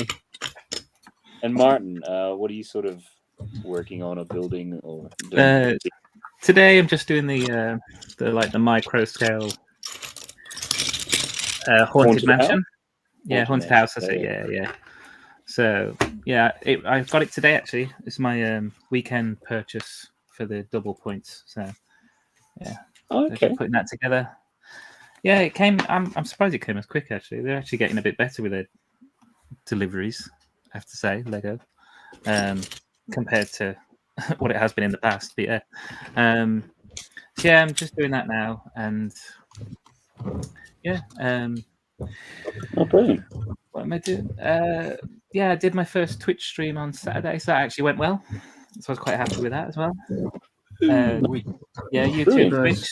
So I'm going to start maybe doing that every week or every 2 weeks. I'm going to try and start doing a stream, I think. And I've got plenty of big sets to build, so I think when I get the time, I'm going to do a series again, like I did with the Razor Crest, and we'll, yeah. With that. Yeah, that's why when you popped up the Haunted Mansion, it was like, I thought you had a pretty extensive backlog. So like, have you gotten through everything already? Not by a long shot. So what sort of caught your eye with the Haunted Mansion then? To be honest, it's we've already got the little Disney castle, and then this was reduced on Lego £10 off anyway. And I wanted to get. I've also bought the Dreams Village set, so I'm looking to get the Dreams range through this year because I didn't get any last year. So I started off with the exclusive one from Lego, and then I'll go to probably other retailers to get all the other ones on sale. And then I also got a gift for Carl whilst I was shopping, so because he likes to do sets as well, so it's quite nice. So we can sometimes just sit down together and build sets as a couple with the telly on, a movie on, or whatever. So yeah, so that was my double points purchase, and I got the Dragon GWP and the Lunar New Year bag of bits, which has got some nice little bits in it as well. So yeah, so yeah, that's why I just picked up that. I thought, well, I've got that mini one, and then I haven't got the Agrabah one, but that's probably one I'll get as well now. It's now got two. I'm going to get the other one. Yeah, you're locked into the theme now. Yeah, so yeah, I think that's just how it is, isn't it? Like you get the one, and then you're like, oh well, I might as well get that one. That's on sale. And then it's like, well, I've got 50% of them. I might as well get the other 50% of them. So yeah. And it needs a friend, and it's and then I need to get the Wicked Brick limited edition display for all of them, and then the display case sounds like a dangerous route. But then, yeah, I guess if I spend loads on pizza, so if you're not mocking, you're going to spend your money elsewhere. Yeah, we've only bought display cases for a couple of sets. Just because, like, I bought one for Carl for his Hocus Pocus set, and that was the limited edition one. So that, they are a bit pricey, but I just want to keep it pristine. And it was his birthday gift, so I wanted it to just stay nice. And I bought one for the Batcave set that I really like, mostly because that's black and that's going to show up just like nobody's business. So so yeah, That's fair. yeah. So I wanted to keep that one covered. Yeah, but I don't buy sets cases for a lot, but just for a few. The odd one, special. Yeah. So, and also, I also don't have the room. So if I had cases, you'd just see cases everywhere. You wouldn't be able to. It'd be like say Crystal Maze, like, walking through all these glass cases everywhere. Yeah. So. Just sort of wondering with your sort of background there. It's like, you could put some shelves there, or is it is the space too shallow? Like you're up against. I'm really the wall? close to it. It's because the table here, the other side of the room, is just shelving and storage and things piled up from the floor. So there's Funko Pops, isn't it? Have you got loads of Funko Pops? Is that right? Yes. Yeah, we got loads of Funko Pops. Tons of Funko Pops. I mean, they're dangerous. They are. Yeah, they are. And half our collection is in the attic as well. We've put half of it away, and some of it's still on display out in a glass case in the living room. And then we've got all the ones here in this room are still all the ones which are boxed. they're still in the boxes. We got a lot of the boxes upstairs in the attic as well, and that's something I do as well. Like Lego boxes and Funko Pop boxes, empty ones, they go in the attic and they get stored. So, because inevitably we're going to swap them out and put them back in the box, and then swap things in and out, swap them around, move them around. Yeah, so you can kind of rotate them. Yeah, that keeps it fresh. Like the Razor Crest I built, that'll be out for a few months, and then when I do decide to build one of the next ones, which could be like the Gunship or something, I'll swap it out. I'll take that one apart, put it back in the box, and take that one and put that one out on display. So, and again, it's just a room thing. Like if I had a house with a big garage or something, then I'd be doing what Maxine's doing and just convert it and stuff. But at the minute, that's not the case. So, yeah. I think that's the sort of thing we're starting to struggle with. There's just Lego everywhere, and it's like, no, this is getting out of control. We need to start rationalizing stuff and really focusing, and through eBay sales to start clearing out some space and stuff. But yeah, I mean, because Craig, you must have, with obviously you've got your parts collection and everything there. How do you sort of limit what you're doing, or select what your purchases are? I don't buy as much stuff as I did when I was like out of control. I don't know. We looked, didn't we? We were talking the other day. Me and Baz were talking, and we're saying that I hadn't actually bought that many sets from last year. So when we looked at sets last year, I maybe only bought 4 or 5, but they were big ones. Yeah, I hadn't spent that much on it, but I've still got a huge backlog of stuff that I need to decide what I'm doing. The biggest problem is when you buy a set because it's cheap and you think, oh, I'm going to part it out, and you forget about it. So you put it upstairs out the way, and then it retires, and you go and think, right, I'll part it out now, and you look, and it's worth a fortune. What do you do? And I'm stuck in that dilemma now where I've got stuff that I don't really need to sell, but I don't really want to part out either. So I don't really know what I'm sort of stuck between them. I think I need to be at the point where I just like think, oh, I can't buy anything until I get rid of something. Yeah, so I bought the that Venetian house Bricklink thing one, and it was just completely to see how the system worked. And when I got it, I was like, well, I'm not doing City anymore, so I don't really need it. So I'm not even going to open it out. It's still in its actual shipping package. And I was thinking the other day, I could use that to buy, so that I could buy that castle on the next Bricklink designer. So I might advertise it and try and get rid of it at Bricktastic or something like that, just to get it shifted. But I've got loads of stuff like that. I've got loads of stuff that I want to build as well. But I'm like Bazza in the fact that I've got other bits in the other rooms to sort out where I can have where my office is. So I can have some nice sets on display around where I work. So I don't know. I think we're all just like hoarders, aren't we? That's the problem. Collecting, hoarding. A new set comes out and you want it for the minifigures. How many times do you buy a set to use the minifigures and then part the set out or not do anything with it? It's like, yeah. I'm looking at the June set. Yeah, it's like the June minifigures like are probably worth buying the set, and then I'm like, I want some more still suits then from the Pick a Brick when they go on. But I also want to build it because it looks really interesting to learn all the techniques. With the it looks like an amazing set. Like, but there's exactly what I want right now, basically, because I want to get into Technic. Well, not get into it. I want to do a bit of it. Man, But it's like Technic and system and minifigs. So for me, it's ideal. But it's not that much, that one. It's not too bad. It's not a big. No, it's not. Yeah, it's not horrendous. I have to save up a bit, but yeah. Mm-hmm. So yeah, it's a constant. We all have this struggle, but I think when you get to this point, you get a better habit of knowing. Like we were saying the other day, what's interesting, which is going to be one of our topics we'll talk about, is how the people that came in during the pandemic, literally, like a lot of people we know, just went out mad buying everything, because all their sets are from like 2019 onwards. They've got nothing beforehand, just loads of all like the huge sets, and they're all hitting the wall now where suddenly like I'm running out of room fast, and they're in the culture now where everything that comes out they're like, but that looks really, really cool.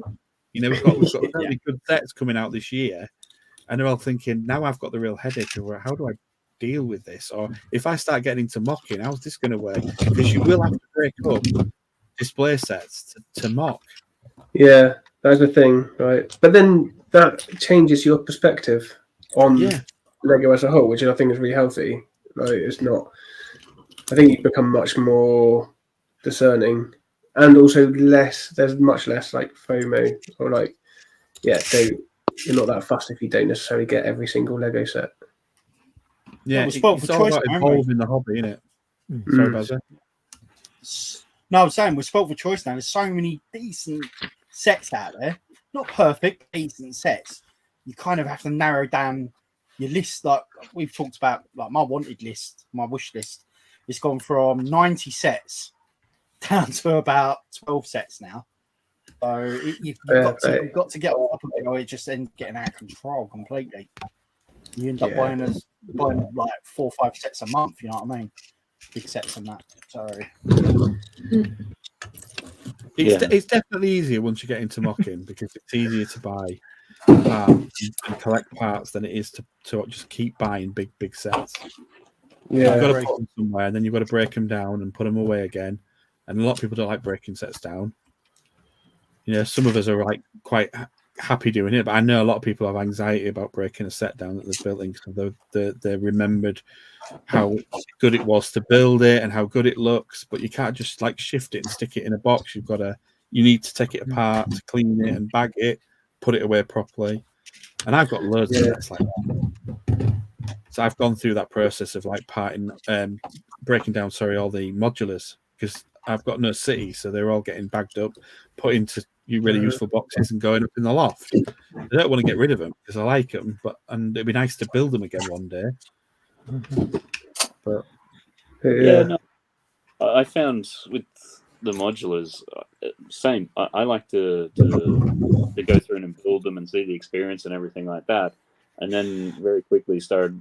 Yeah, at one stage with the kids, we're going to do a city, so we were holding on to it, but then that sort of changed. So then it's like, actually, you know what? As used sets, they actually sell for more than what I actually paid for them. So it's like, okay, well, I can, basically recycle that money back into the collection. I've had the experience, and I can get some space back. So. Yeah, I'm not sure I'd want to do it with some of them. Some of them I'm not so fussed about. But yeah, so I'd get rid of the pet shop in a heartbeat. I don't think I'd get rid of the pet shop. I don't think I'd get rid of the Parisian restaurant or the fire station. I'm not that keen on the town hall, and that goes for a lot of money as well. But when you don't have to sell, when you still got room to box stuff up, you kind of, I don't know. It's the ever evolving of the hobby. Yeah. I think there is sort of what you're saying. You go through phases, like you first get into it, and particularly a lot of the ones which you just missed out on, you sort of go back and eBay them and pick them up and wherever. So I know I did a lot of that in terms of the Ghostbusters and the Simpsons houses and all those things from that sort of time, which happened to do before COVID. So yeah, you certainly noticed once COVID hit, all the prices went crazy. It's like. Okay, well, this is nice to be able to sell back into that market, but well, once you sort of scratch that itch and you bought a few new sets and you start running out of space, it seems like you get into this phase of really being much more selective or trying to really have a system of breaking down or moving on.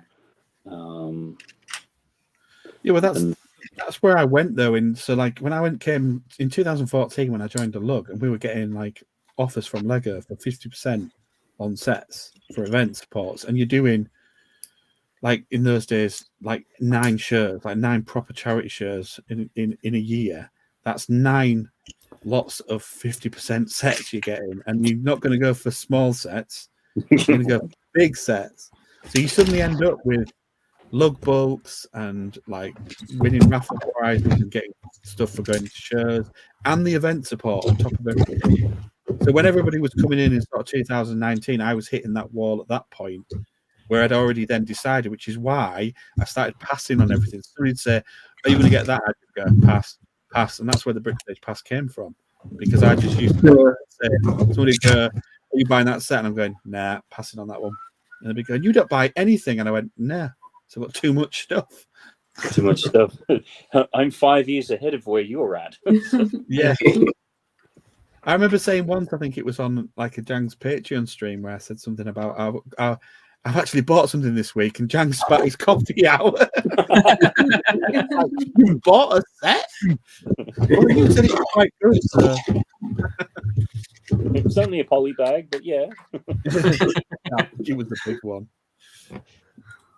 So just going back for a sec there, when you're saying Lego would offer you what, sets at 50% off, or what was that about? Or So before they put this is a whole new topic.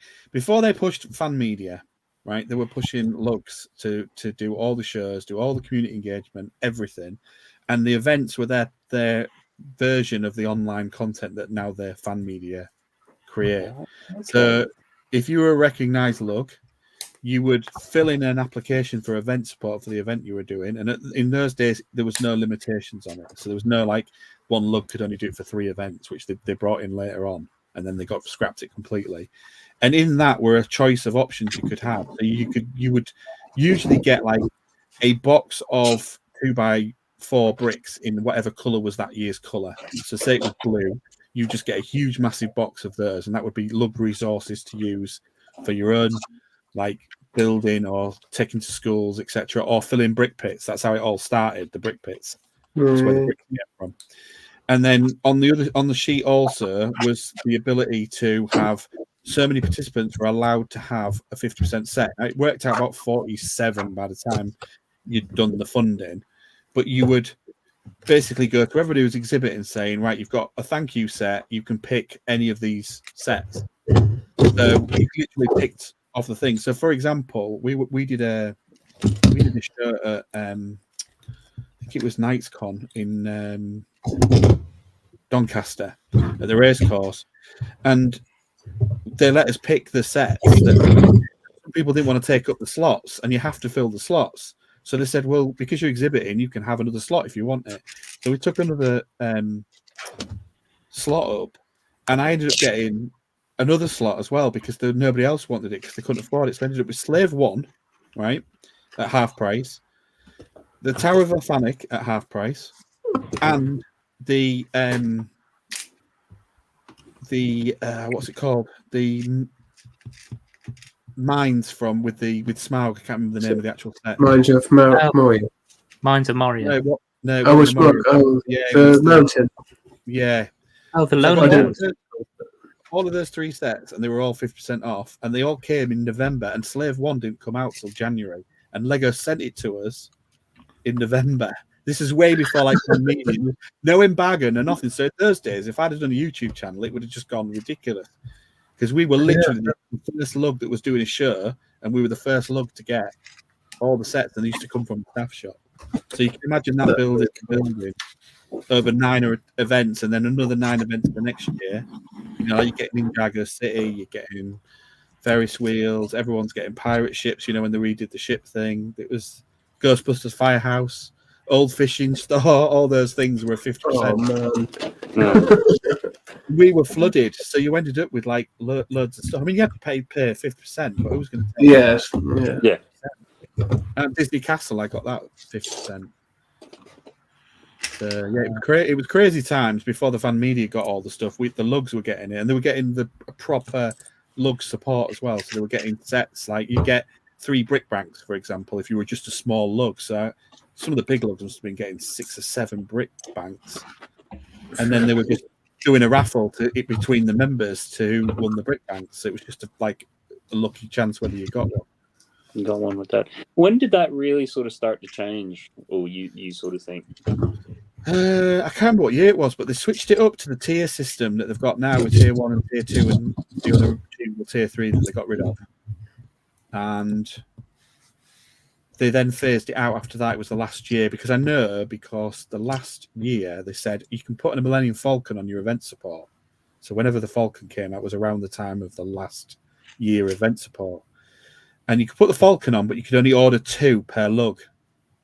So it was named into a hat, and I obviously got one, and my mate got one, and we literally got the Millennium Falcon for half price. It's like ridiculous. Yes, Falcon. Yeah, then they just completely phased it out. So now you don't get any of that. You just get, they give you the support boxes for the year. I think two per half a year, don't they? And in there is what would be what you would utilize for, because you're not allowed to give them as raffle prizes to the public. You're not allowed to sell them.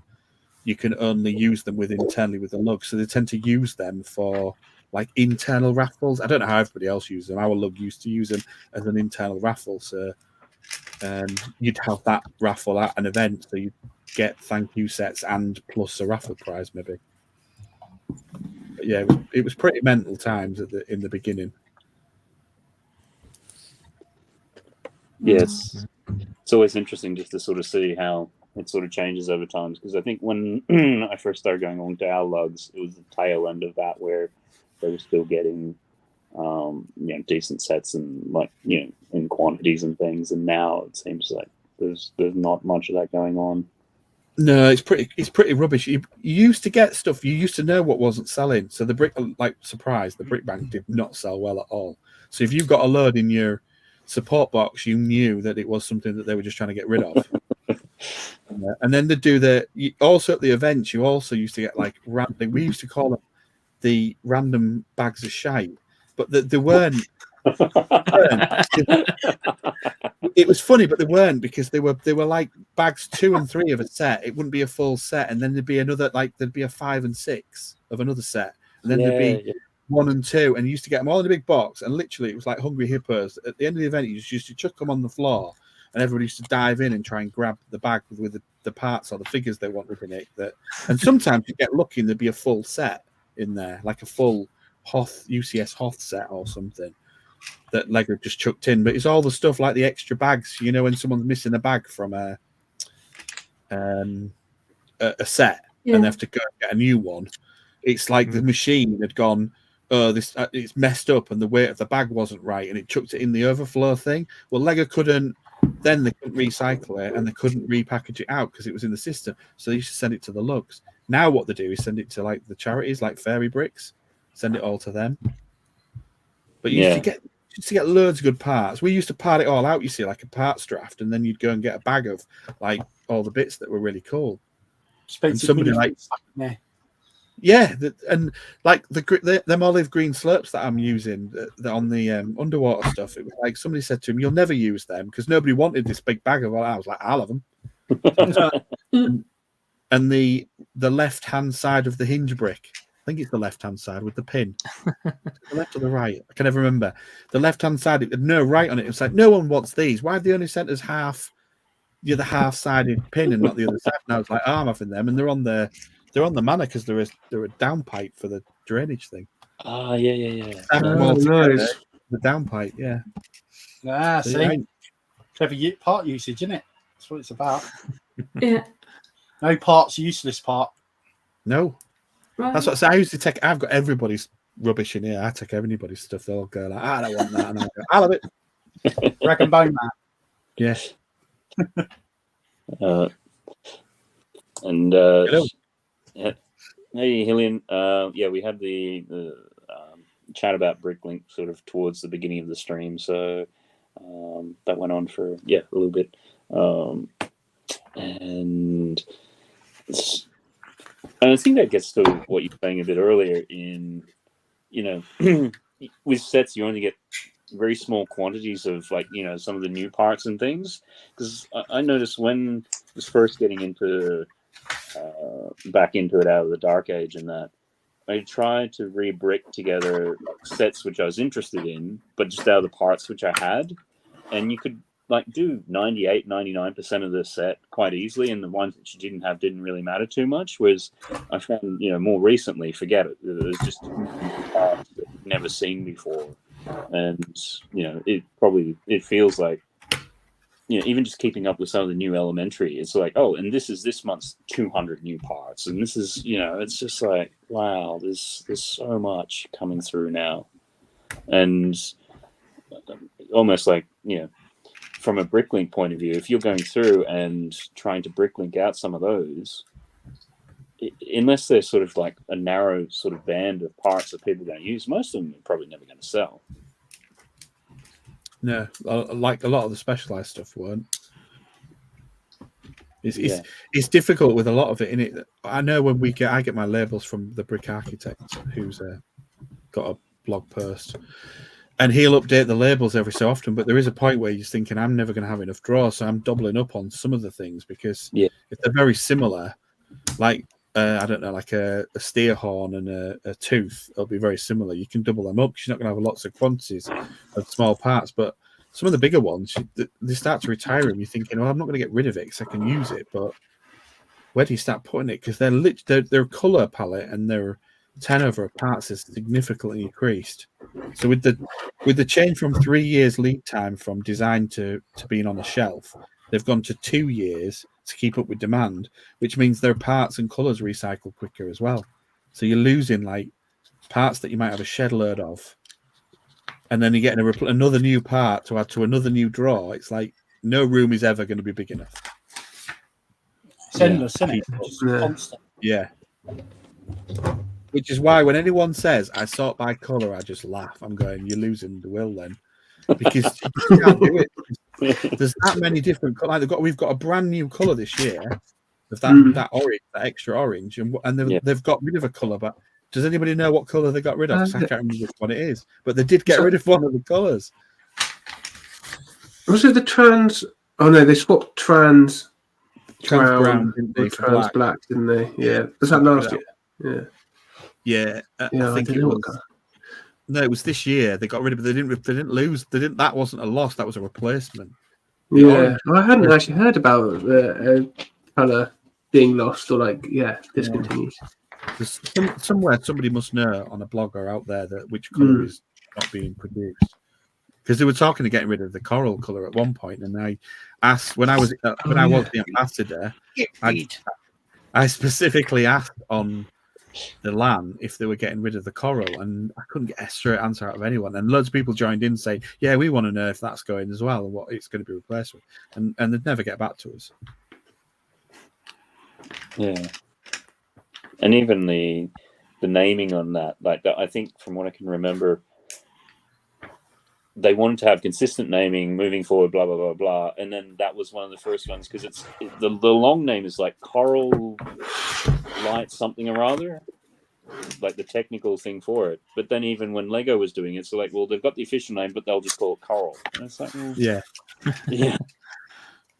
But that's because they run the computer program in the factory. That's where all this comes from. So it's all about the recognition in the automated service. So we're going full circle back. That's why the names for the Lego parts are different to the Bricklink ones. It's a bit like when we all call it sand, but it isn't sand. It's brick yellow. Yeah, or light blue grey is light stone grey, something like that. And, I guess that becomes the other thing too. Is if they're starting to collapse some of the other things, at some stage they just go, you know what, we're going to change all the Bricklink colours to the Lego ones. I mean, that's potentially got nightmare written all over because people will kick off about that, won't they? It's like there's that periodic table of elements that somebody did the colours on. I think it was a third party, wasn't it? It wasn't Lego that did it. Yeah, but it's out of date already. So anyone it's out of date every 3 months. Yeah, it's ridiculous. That's like, I'm glad I didn't buy one of them. I'll just have a picture of it online. It's easier. Just check it. Well, I think I've got a Eurobricks forum post somewhere bookmarked because it's like whenever you I have as well with the color table on it.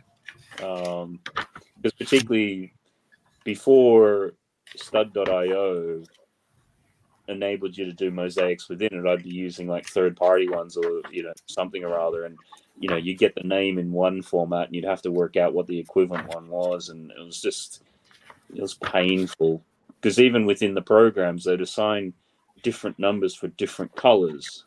So orange might be color 83 in one program, but then it's called dark orange by Lego and it's color 45 or something, and so you just got to the point it's like, okay, I'm writing a scripting program to do the translations between them, because at that stage I didn't really realize you could sometimes take the XMLs or whatever and dump them to either rebrickable or Bricklink and kind of do a nice conversion. So it's like, well, yes.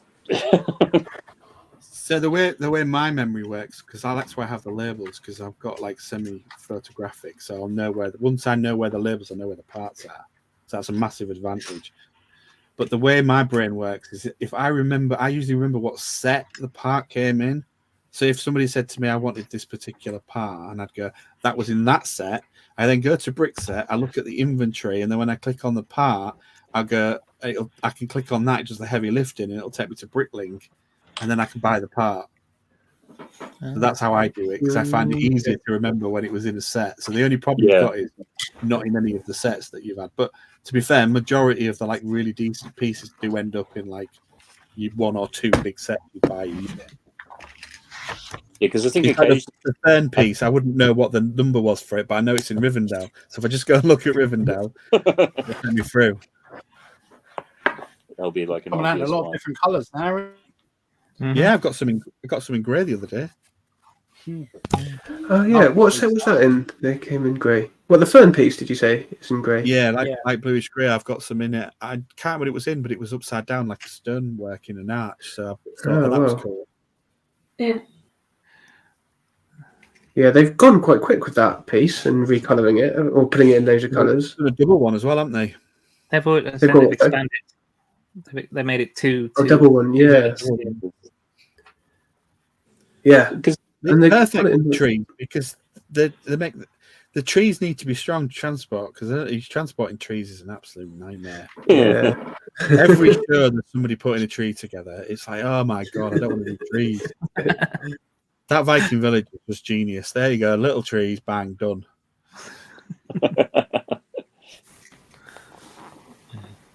Yeah, when I took the big giant tree to Steam, that was it's painful. That was painful, and you could make it strong enough so it stands up and everything like that. But then invariably it breaks, and then you're trying to put it together, and of course all the leaves are like quite fragile and falling off and all that, and just like you fix one thing and two other leaves fall off. It's like, fix that and then three others fall off. Yeah. That's where you went wrong. You should have done an A-frame cabin type tree, and you the weed. Right. Yeah, you would have been all right. Honestly, the most thing I've taken photographs for before shows is the trees that I've built, so that when I get there, I can at least see what it looked like and try and make it look like that. Yeah, I've only done a show once, but yeah, I took about 20 pictures of this tree, so I knew that when it broke, I'd have an idea of how to put it back together. Together. I'm just glad with the next show that I'm doing, it's a space theme, so there's no trees. It's like, I'm not even thinking about this. I got accepted to the Reading Brick Show today. Oh, cool. Cool. I'll be doing my open display.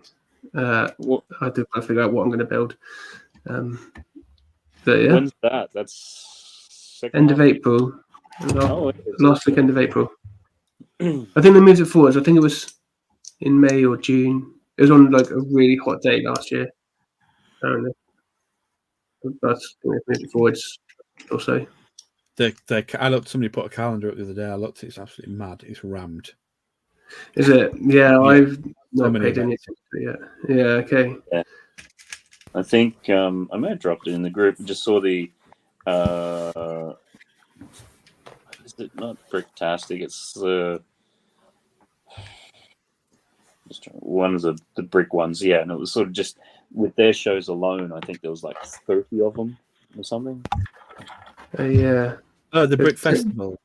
Brick Festival, that's the one. Yeah. Yeah. That's the commercial one, isn't it? That's why there's loads of them. Yeah. Yeah, but even there's a smaller one. I think it is is it commercial? I think it's commercial. But there's the Brick People. But they're fairly southern, but they've got 40 shows going on throughout the year. But they're much smaller. They're nothing like Brick Festival, and there's kind of much more. And I was going to say family friendly, but they're friendly within the.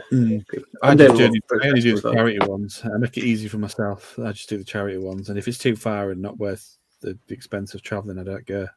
So I get that's fair. ask me to go to stuff, and I'll go. Usually at the shows, and I'll go. I can't afford to do it, and yeah.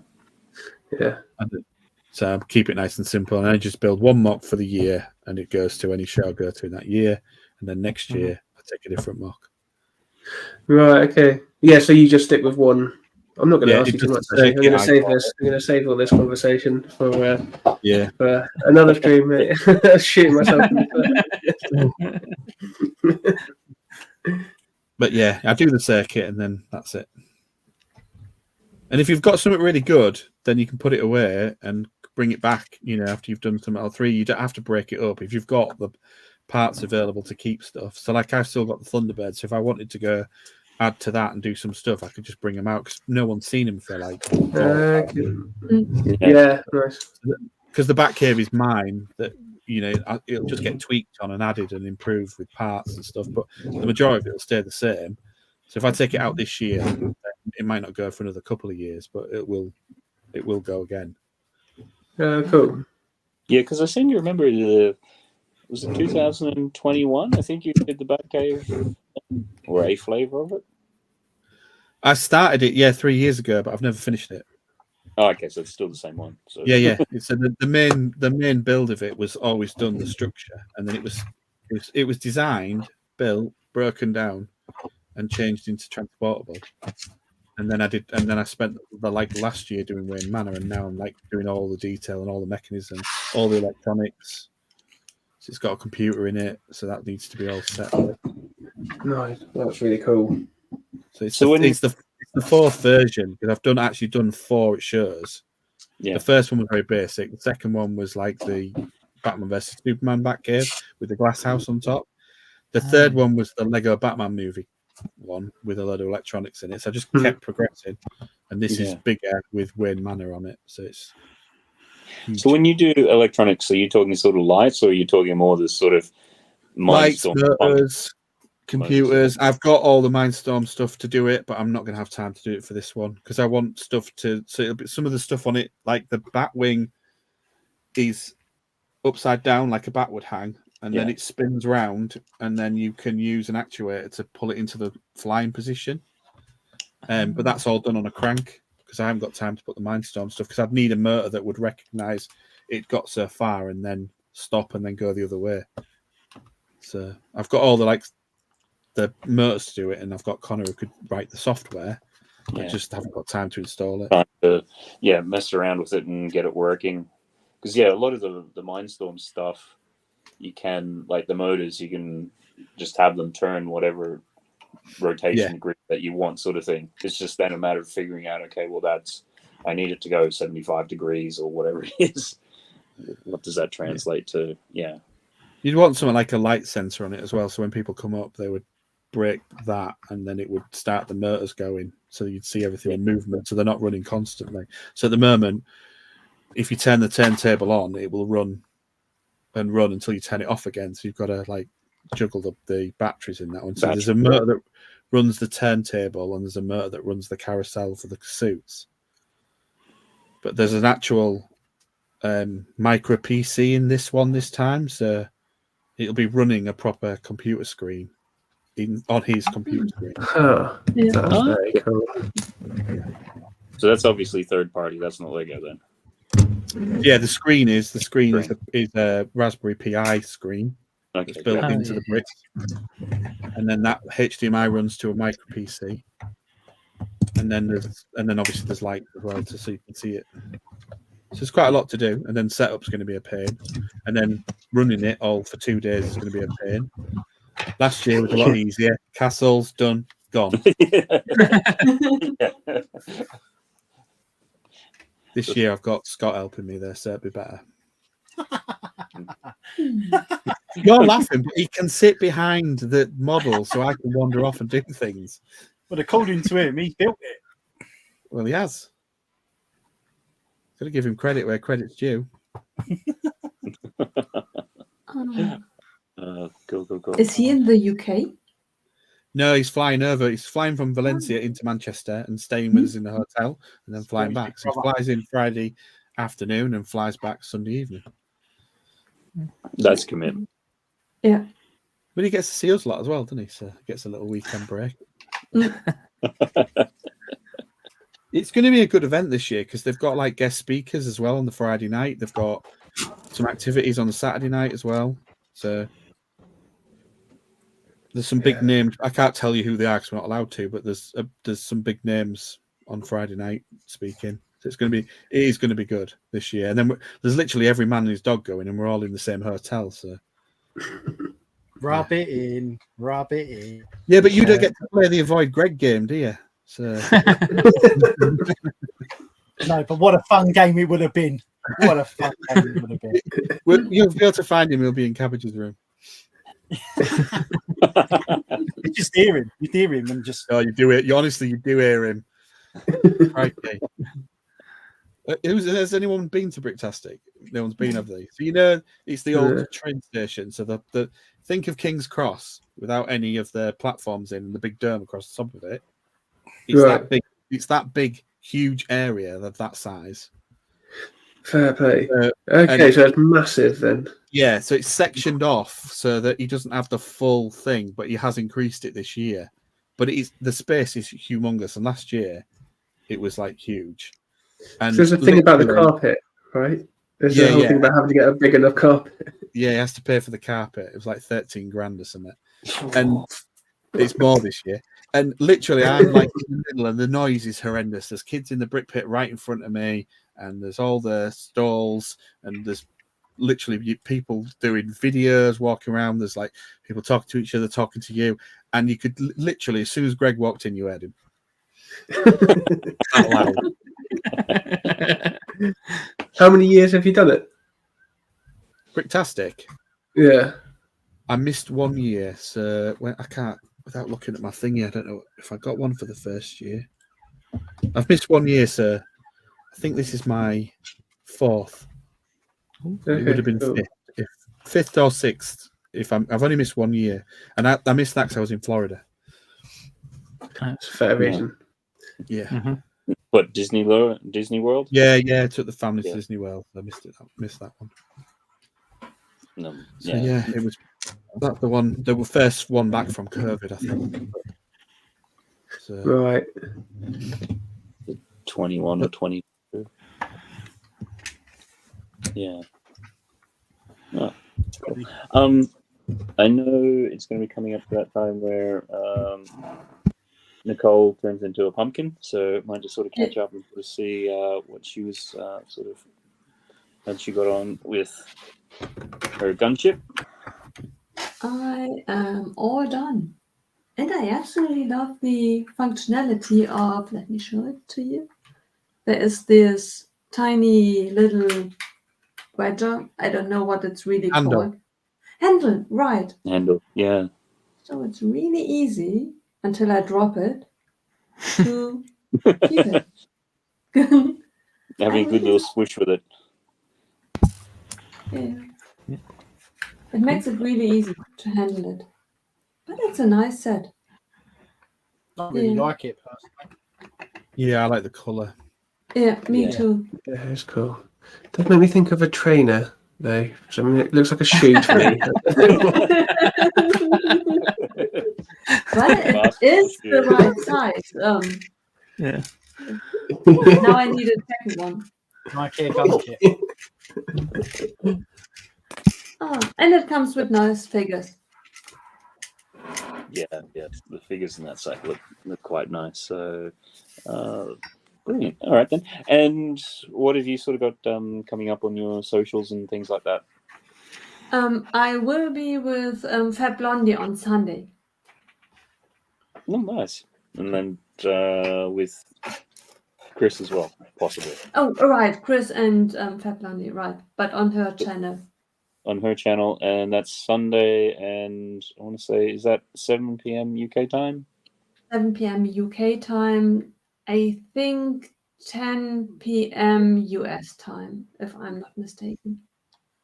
No, it'd be earlier. Oh, like right, two. Yeah, something like that. Yeah. Okay. Don't ask me. Time traveling. done. Click the bell, and then you don't need to know. Right. And Strangely, it doesn't work on YouTube as well as it does on Twitch. I get loads of notification for Twitch. I rarely get any for YouTube. That's because Twitch is superior. Twitch is in the several different platforms. So yeah, I like it when people dual stream because you can always go over to Twitch, set your notifications, so then you get alerted, and then you can kind of watch them on YouTube. So, and you have your bi-weekly stream not tomorrow, but the week after, isn't it? Right. Yeah. Okay. Yeah. All right. Yeah, but still got a few more minutes before you need to sort of go to bed, so that your turnaround time for work in the morning isn't as painful. Yeah. I'm telling you, 1 hour being 1 hour ahead of time, I don't know why, but it makes a huge difference. Mm-hmm. Yeah. In terms of what sort of getting up? How it feels. Like, because for me, it's coming up to being midnight. And it kind of feels to me that this 1 hour difference, it feels better to me to be able to tell I went to bed by midnight than do the day before, not the day of. Right. It was technically still Thursday. Yeah. Cool. All right then. The other thing which, if Maxine was here, I'm sure she'd appreciate it. Just some of the new releases coming down the line. Peppa Pig. Sure, everyone's thrilled about that. Like, I know when our kids were much younger, they were sort of into it, but that was for about a 6-month phase. But it seems to be, it makes sense for them to sort of do it in Duplo and everything, that age category.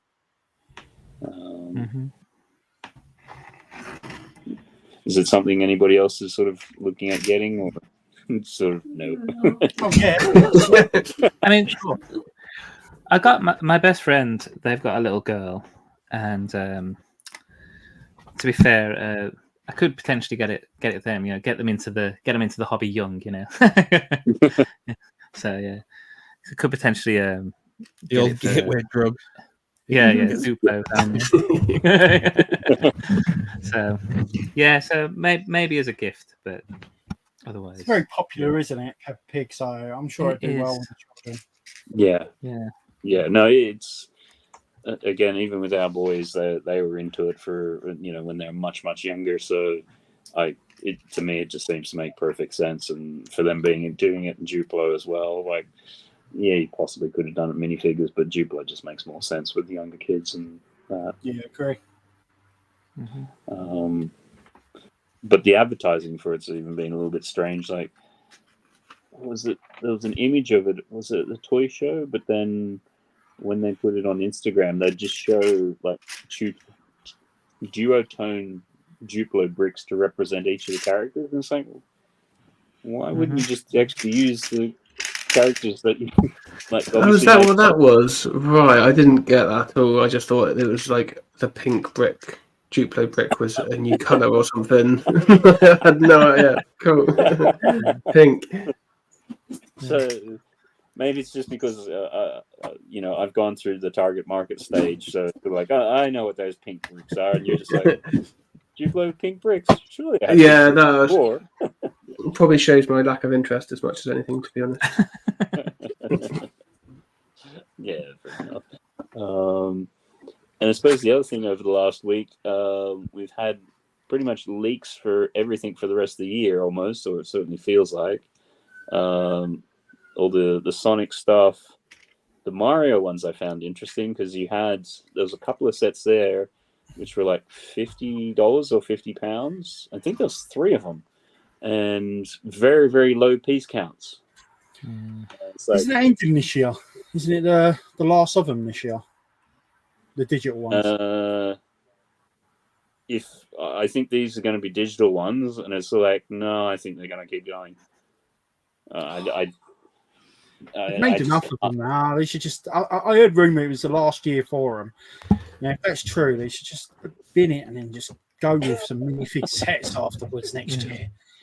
Come on. Yeah, I did see something about them getting rid of, or maybe it was just getting rid of all of the ones that were out at the moment, or have been. Yeah, I think maybe they're swapping them all out for this new lot, whatever this new lot is. Yeah, like a Gen 2 or something. But yeah, no, I saw those, and it's just like, oh, that probably means there's no minifigures this year, and it's just like, oh. I wonder if they're going to lean into the like Mario Kart. Is it going to be like a racing track or something, maybe with massive road pieces? Because they've got that Bowser that's come out, haven't they? Yeah, I mean, that would look. Now that you say that, that would make sense. I didn't see any like high price point sets, like for a £50 set. It's like, did you get a track out of it? Probably not. I mean, you even just sort of look at some of the stunt sets where they just have basic loops, and that was, you know, £50, £100 sort of thing. Yeah, okay. Maybe they learned from that though, because didn't that do really badly? They were always on sale, right? They stunts. Yeah, they're always on sale, and then they put it into the Sonic sets. It's so like, we're going to recover them now. Because the loops on those are like, you know, the old stunts ones. But yeah, there's some more leaks on the, well, Nicole's still here, the Animal Crossing stuff. And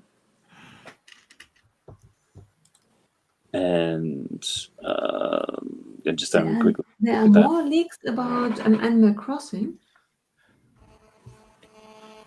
Yeah, they're giving sort of some of the upcoming sets for the end of the year and stuff. Oh, that's amazing. Yeah, just was it 1414 Falcon? He just like, you look at his feed for like last week, it's just like everything. Yeah. So yeah. Cool. All right. The other thing I just saw there. All right, yeah, having a look at the private chat there. So, well, I've got the Cabbage was meant to be along, but I got a message a bit earlier. It sounded like he got stuck in traffic or something. So, I've still got Brickstage Pass and Foolin with Bricks. Got you guys on. You want to have a bit of a chat about 2 to 4 players? Hopefully, or 2 to 4 players. 2 to 4. 2 by 4. Yeah. 2 by 4, yeah. Yeah, that's why I had to double check. I think even when I went to do a search earlier when I was tagging initially, it's like, what was it, 2 by 4? No, that's not quite right. It's like, am I starting, Bazza, or do you want to? You want to start, or do you want me to start? I don't mind either way. You go on. You go, mate. Okay, so obviously we've had the idea of 2 to 4 players for a while, and we've done a couple of charity streams, and we've done a few odd just little bits of stuff and everything. But the intention was always to do a stream with me, Bazza, Scott, and Cabbage talking about like all sorts of different hobbies, not just Lego. Obviously, Lego is what brought us together. All different hobbies. And we've been like trying to get together, and it's 4 of us, and Scott's in Spain, and it's been a nightmare. So we finally sorted it all out, and we're doing it as a pre-recorded show because that's easier. We can get together and we can get it filmed, and then put them out. Try and get a few episodes done, and then get them all out scheduled in. So we've done episode 1, which is literally about Lego because it's what brought us together. And yeah, it's been a bit of a labour of love, and it's been good fun. And the first episode's quite entertaining, to say the least. We're not fully off the chain, are we? But it's good stuff, and we're gonna like look at things like the other things like TV programs, films, sport, other hobbies, like I've said, pop culture. Over to you, Bazza. What else do you want to say? Pretty much it's retrospective, basically. It's a podcast of us just literally talking about what we all love as growing up, you know, of this kind of age group, and anyone who's younger than us and older than us will certainly hopefully relate to it as well, because I mean, one of the shows that we're planning on talking about, I don't know if I'll say it as one of the subjects, but as just pluck it out of the air, is phones as an example. And I'm sure we've all gone through different phones throughout the years, and different we've had, good and one were rubbish. So yeah, we're gonna have a good old delve into phone. That's just one subject. You know, we got so much that binds us together, and what we grew up on, and what we found passionate once we started chatting, you know, as a group, as friends, and hopefully people that are watching will be able to relate to that. Sorry, that's my buzzer going. Yeah, someone and other people can relate to that as well. You know, you ain't got to necessarily just be from the UK. I'm sure you're, you know, talking a bit about things like cartoons, music, you know, what it was like growing up in school and all that kind of stuff. You know, there's so many subjects you can touch upon, and yeah, we realised that we had a lot in common, us four. So yeah, it's going to be interesting. I'm sure at some point we may even get guests on there, I'd imagine. And yeah, it'd be nice to get a few guests. Like the concept behind 2 to 4 was that we wanted a channel where no one really had like ultimate control over it. So there's always got to be 2 of us on it, hence the 2 to 4. There's only going to be 4 of us playing, but that means we can have guests on. We can have we could have a guest host as well if we really wanted to put us in. We can do bring back Wheel of Mock Tune if we wanted to, and do stuff like that on there. It just leaves it nicely open for different bits and bobs. But yeah, we need to get episode 2, and then I think the plan, I think we've talked about it, haven't we? The schedule is to try and get them out on a set date, whether that be the beginning of the month or the end of the month, because they'll be monthly. And then obviously plan it with Bricktastic, because what we don't want to be doing is having to rush around, because obviously there's 3 of us going to Bricktastic as well. So we need to get episode 2 done, I think, so we've got a bit of leeway with scheduling. But yeah, it's the first one went better than we thought it was going to be. It was a bit of a we'll just do it, and then it's going to we've got about an hour and 10 minutes in it. It's not going to be massively long. So, yeah, we want to keep it to a certain length, because it can just go over 2. We could be sitting there all night. You know, when we sit there and have chats anyway, we can sit before we know it. The hours will just tick by. So it's crazy. But I mean, this is going to be a podcast, and as Craig says, we decided to go with the pre-recorded, because I think it'll be a lot easier for us trying to get together in a group of 4. Yeah. But there's no, there's going to be other streams as well. There are going to be streams where we might just pop up and start building and having a laugh together. So yeah, we'll finish the castle ones, won't we? So once, again, castle ones, Bricktastic's got in the way of that. I'm literally building every night, so it's kind of scuppered that. So we'll finish the castle off. Might even do something else. Yeah. Yeah. Is that your bedtime buzzer going off, telling you've got to go to bed? No, it's my brother's gone out to play darts. He's not taking his keys, so he's pressing the buzzer. So my mum's obviously fell asleep on the sofa, and he's keep buzzing. Do you know what? I'm going to let him buzz. No, it's his own fault. Let him buzz. Go and answer it, but let him buzz. I'm in the middle of something. You need to come on the stream. He needs to learn. He needs to learn. Let him get cold. We get a message in the chat, sort of like, "Let me in." For YouTube. That's too funny. Is that going to be on Spotify or we're leaving that up to Cabbage. Going to put it up. So yeah, it should be on all the things, because we were sort of aiming at the 1 hour 10, because we've watched other ones in the past and we quite liked being able to, if you've got a half an hour commute, listen to half of it on the going, and half of it on the way back. So there's going to be more to it. There is obviously going to be visuals. I'm going to put visual bits and pieces into it. But yeah, we're trying to be mindful of the fact people are going to be listening to it as a podcast at the same time. Yeah, because I think that's something I kind of struggle with streams, having just started up a 2 hour stream. But when it's over an hour, because I'll often listen to stuff when I'm cooking or something, and there's kind of about an hour time frame is what I've got. So that's a good length of time. It's attention span as well, isn't it? People have got that attention span. I don't mind sitting here for 2 or 3 hours when I've got it spare, or listening to it for 2 or 3 hours. But the thing is, you also got to think that some people just start to fall off from listening to stuff after a particular time, or watching stuff at a particular time. So I think hour and 15 is a pretty good time. Really. Yeah. And it always if you're going onto a podcast player, I don't know, when I listen to different podcasts, yeah, you can sort of do hour 15, hour and 30 at a push. But once you start seeing beyond that, it almost feels like this is actually quite a commitment to listen to, or, you know, I'm going to have to do it over multiple sessions. And unless the topic is something super interesting that you're into, it's like, I'm sure there'll be topics that will be more popular than others. First and foremost, it's four mates having a laugh and chatting about what they love and what they grew up with and stuff. We're just hoping that that will resonate with other people. I'm sure it will. It's not just all about Lego. That's what brought us together, as Craig says. Lego brought us together and that. But when you start chatting, you realise actually there's a lot more that you enjoy.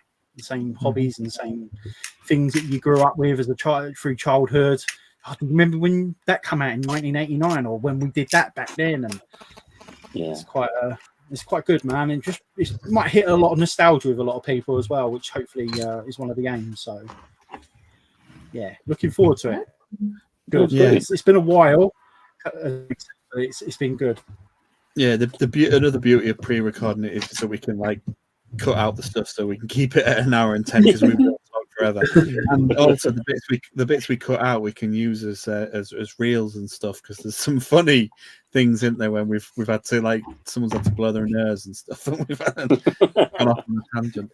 So yeah, it should be a good laugh. Should be easy for us to manage. Nice. It'll be good to have you guys back on the airwaves. Been a gap without you guys. We like to have a laugh, it's got to be anything. It's got to be fun. You've got to have a bit of a giggle, a bit of a laugh, and just sort of lose yourself for an hour. Do you know what I mean? Yeah. I think it goes on day and age. It's nice just to have a bit of a giggle, and that's what we're always about. That's what we've always been about us for. So yeah, you know what we're like when we go on streams and that.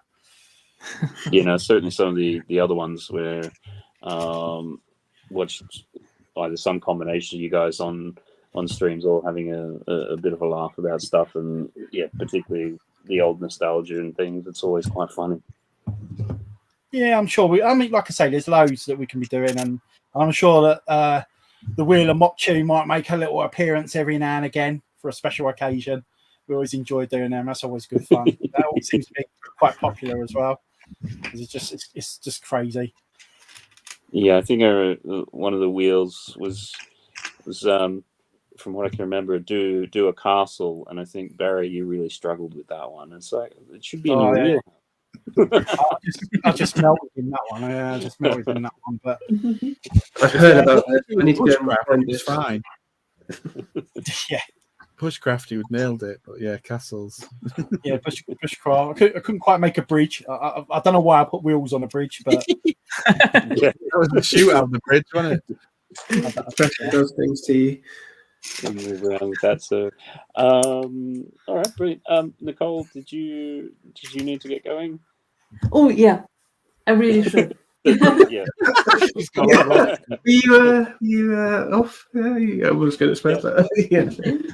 All right. Good to see you, and hopefully see you next week then. So. Yeah, it was fun. I look forward to seeing the 2 to 4 players, and it will be fun. Can't wait. Thank you very much. Cheers. Have a great evening. Cheers, Nicole. Bye. See you, Nicole. See you, Nicole. Good to see you.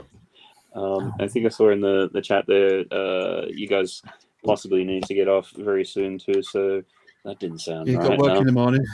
So, yeah, I've got things as well. Yeah. Yeah. Not going to Craig, say what. do you have any sort of socials or anything else you want to give a bit of a plug to? Yeah, just keep an eye on my channel. There'll be a castle update at some point, but like I said, Bricktastic is taking all my focus. Though I do need to do some videos for the Batcave project, because it's kind of like I did one and then I never followed it up, and it's going to be built and displayed. And the ultimate aim of that project at the beginning was, I think I said, I'm going to take you through the process, and ultimately ended up with it being at a show. And it's like, it's going to be at a show and no one's going to have seen any of the videos. So I'm going to try and do something like quick and easy to get them out. But yeah, otherwise it's every night I have to get this worked on, because there's so much to do on it. Just get through it, yeah. Because I think yesterday, Ollie, on your stream, I think they're talking about much the same. It was sort of like you know, wanted to do a video series, and then it's like, well, here's the start and there's the end. It's kind of like not quite got the bits in the middle. That's wasn't it? He was saying he wanted to do it for this latest mock, and he's got caught up doing it. I think because he wanted to have it done for the stream, so he just got caught up getting to it as quick as possible. And he's like, oh yeah, I could do a video for this. Never mind. Brilliant. Okay then. Yeah, I've built the castle bits to. I just haven't filmed it, so I've got something I could put out, you know, in that period because it's not too long. But I'm not fussed about the algorithm. I just do the content when I feel happy about it, and it drops when it drops. That's pretty much it. Yeah. As you said, if you're building every night just to get it done, you know, you don't need the additional. Oh yeah, I need to film every single little aspect of it as well. So yeah, cool, great. All right, and Barry, is there anything that you want to give a bit of a plug to? And apart from obviously keep your eye out for 2 to 4 players. Obviously, won't be long before hopefully episode 1 will be up. I don't think we've nailed down an actual time for it. Like I say, we're going to do more episodes as well for that one. But with my own stuff, not really. I'm still on Instagram. I always do this little vlog on there called the Watcher Vlog, which is just me rambling a load of old nonsense. Usually repeat myself from the week before or the week before that. But I did want to do one yesterday, actually. I never got around to it. It's just talking about the new Jaws set. So at some point, I'll probably do that within the next week. There's no rush for that one. But yeah, I'll talk about the new Jaws set and what I'm excited about and the excitement behind it and all that kind of thing. And what I'd love to see from it. Not necessarily what we'll get, but what I'd love to see from it. And, yeah, just on Instagram really for the moment. Like I say, once all this is done, then I'll start to start my own Twitch channel and possibly do a few things on YouTube. But that's later down the line. Down the line and such. Okay, brilliant. No, I certainly look forward to that. And yeah, look forward to seeing your Jaws video, what we might see or what would be good to do. And then when the actual set drops, then anything else you might be doing around it. Lovely. Thanks. Brilliant. All right, then. I don't know. We just sort of hit 11, so I think you guys wanted to get out of here. So if you want to get going on that, brilliant to have you guys on. Yeah, thanks for having us. And hopefully have you guys again soon. Yeah, lovely. Just let us know. Yeah. All right. Catch you later. Take care. See you later. So that was the 2 to 5 play, guys, and also got Tech Evening All been lurking a bit. Good to see you around. Hey, Tech. I can see, actually, speaking of Peppa Pig, this could be. Yeah, we might not have a choice. Yeah, it might be the gateway drug into that. And Tech's be curious to see if that's going to be in your purchasing future. Yeah, I thought you said no the other day. I couldn't remember. Determined not to, right? I think we're getting a resounding no there. So,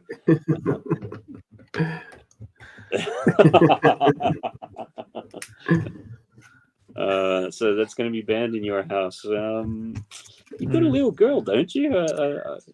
It should only be another couple of 6 months or whatever. You'll be wrapped around her little finger, and I'll say you say that now, but like, yeah, she'll get what she wants. Yeah, yeah. Whether you'll have much of a choice in the matter is something else, right? I can just imagine the conversations going down now. It's like, surely you want Queen Amidala more than Peppa Pig. And take their quit this for when I go day one and get them all. Yeah.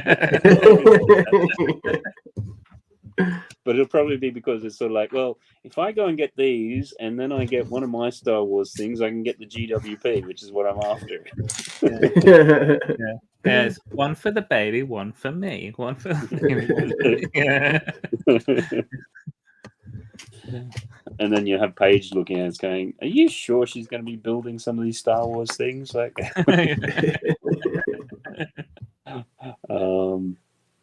and then Foolin there, thanks for having a good chat with you guys on the panel. Have a great evening chat. Thanks for that. It's always good to catch it up then.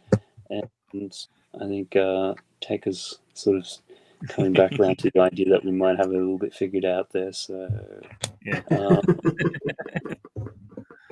Really to that. So let's get around. Is there anything else you guys wanted to sort of chat about this evening? I mean, we did have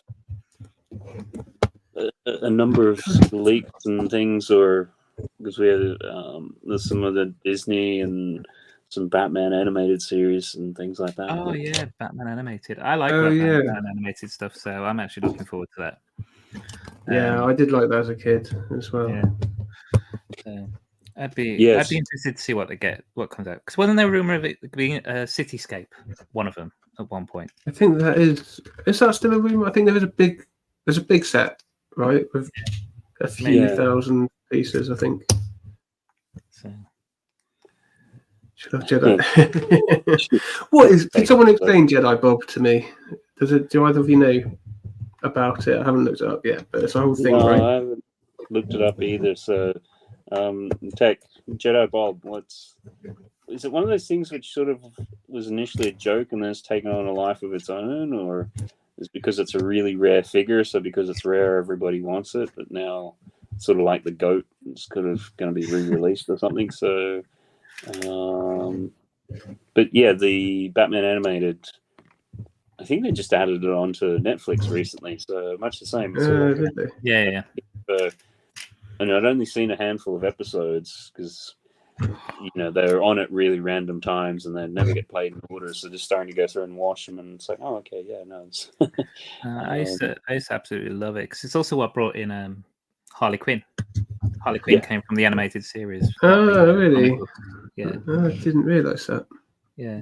Yeah. No, that. Yeah, as you said, it came from that, and then came into the normal mainstream DC universe, which it wasn't until I think because originally she had that full sort of red and black costume, and it seemed to be more like she was kind of popular, but it wasn't until I think the Arkham games where they really gave her a makeover and that, and then I think, you know, the cosplayers and things really latched onto it. I mean, that's my sort of sense of it. Well, that's pretty recent then, as recent as the games. What, the Batman like Arkham Asylum games and that? Yeah. When I think they did her costume redesign. Right. Oh yeah. And then there's the film and the Margot Robbie. Yeah. Yeah. Because I mean, the first Suicide Squad was 2016ish, I want to say. Mm-hmm. Sounds about right. Yeah. Yeah. If we go to a Batman, I haven't seen one at the right price point, but if we got like a Batman animated vehicle at the same size as like the large scale Tumbler or the '89 Batmobile, that could be pretty cool. I think it's a smaller one, isn't it? Like 30, 40 quid, I think, which I'm quite happy with because I've got my little, I'm building up my small Batman car collection, Batmobile. I've got, the Dark Knight. And then if it's the same scale as the 66 one and you get like the two little figs that can sit in it, something like that. Yeah. Oh, well, that's what I imagine it's going to be. Yeah, in the animated one, it'll be one fig, so you only had the sliding roof for the one fig. But I think if it's like that. Yeah, I think there's actually 3 figs in the set though. I think it's like but there's 2 villains, right? So there's Harley Quinn, Batman, and Mr. Freeze. Mr. Freeze. Yeah. So, when I think of Mr. Freeze, that's the voice I think of from the animated series. From the animated. Yeah, I think of the picture. I can't remember the voice, but not Arnold. Arnold. Let's forget about Arnold. You know the movie's bad when Arnold Schwarzenegger is your best actor in it. Like you look at that film, George Clooney's apologized for it. Chris O'Donnell wasn't particularly good. Like Bane. And Poison Ivy was kind of like completely overdone, but because that was the thing in the animated series. They were able to, like Mr. Freeze in particular. You had the version from the '66 series, which was kind of a bit of a goofball, but within the animated series, they went and changed the origin and made it Mr. Freeze, about his wife and everything like that, and sort of it's a lot more sympathetic, isn't it? Yeah. So they did that with a few characters and sort of like really tweaked it, and then since then that's kind of been almost the definitive version of the character and that. Interesting. I didn't realise it was kind of, I don't know, seminal almost, like, or iconic or whatever. I didn't realise it had that much of an impact on the Batman lore, mythology, and that. Yeah, that's the word.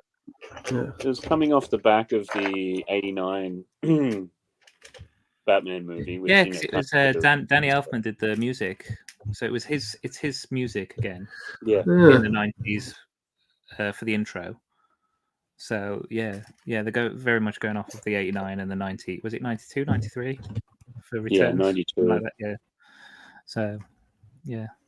Yeah, no, it's because up until then it was kind of like the previous iteration was like the Super Friends and things, which was a bit kind of goofy, and they also had back at that stage children's television laws where basically they couldn't show like heavy-handed violence. So if they had anything like even to the point where if they were showing like an animal getting hurt, then they'd have to show a scene of it later on where it sort of gets up and walks away, sort of thing. So it's kind of like kind of hamstrung, and I don't know if that's necessarily a bad thing, is it? Like, promoting violence to kids is probably not the best thing. Yeah, but it goes to so far the other extreme where it's sort of like, well, because of that, you can only have goofball sort of stories, which fair enough. It was the same thing with the '80s TV show The A-Team, where they'd be shooting at each other, but nobody would ever get hurt, and whenever they had the vehicles, would do a stunt and flip over and whatever, they had to always show the guys getting out and walking away from it, and it's just like. Yeah. Even as kids, we're like, wait a minute, nobody ever gets hurt in this. What? I don't get it. And the other one, which has been sort of rumored, is, and MadLib is probably now well into this, the mini Sleeping Beauty castle for Disney. Yeah. Yes. The next one. Yeah. So that'll be another one to add. But luckily, they do tend to go on sale, don't they? So that's true. They're not too bad, to be fair. Yeah. I just hope that we don't get a mini doll with that. That would kind of, but it's probably coming. That's the way they're kind of going, isn't it? It seems. Yeah. I think it should depend on what they're doing. Because they got a minifig in the big Disney castle. So if they're going to do like princesses, it doesn't necessarily have to be part of the princess line, does it? I know the Ariel one that's coming out, that one is, but yeah. Well, the Ariel one is out. Yeah, that has come out. So I think. Trying to think, if you had the big Disney castle with mini dolls, that would possibly be hard to sell. Like, I was trying to think, if they had mini dolls, would that be enough to you go, nah? Or would it be a matter if we put it on display and just get rid of the mini dolls? So, donate them to Mark, yeah. Yeah. I was just waiting for him to pop up in the chat. It's like, oh, I'll have them. Yeah, he's just suddenly there. Hi, I heard mini dolls. Yeah. Yeah, you come to mention it.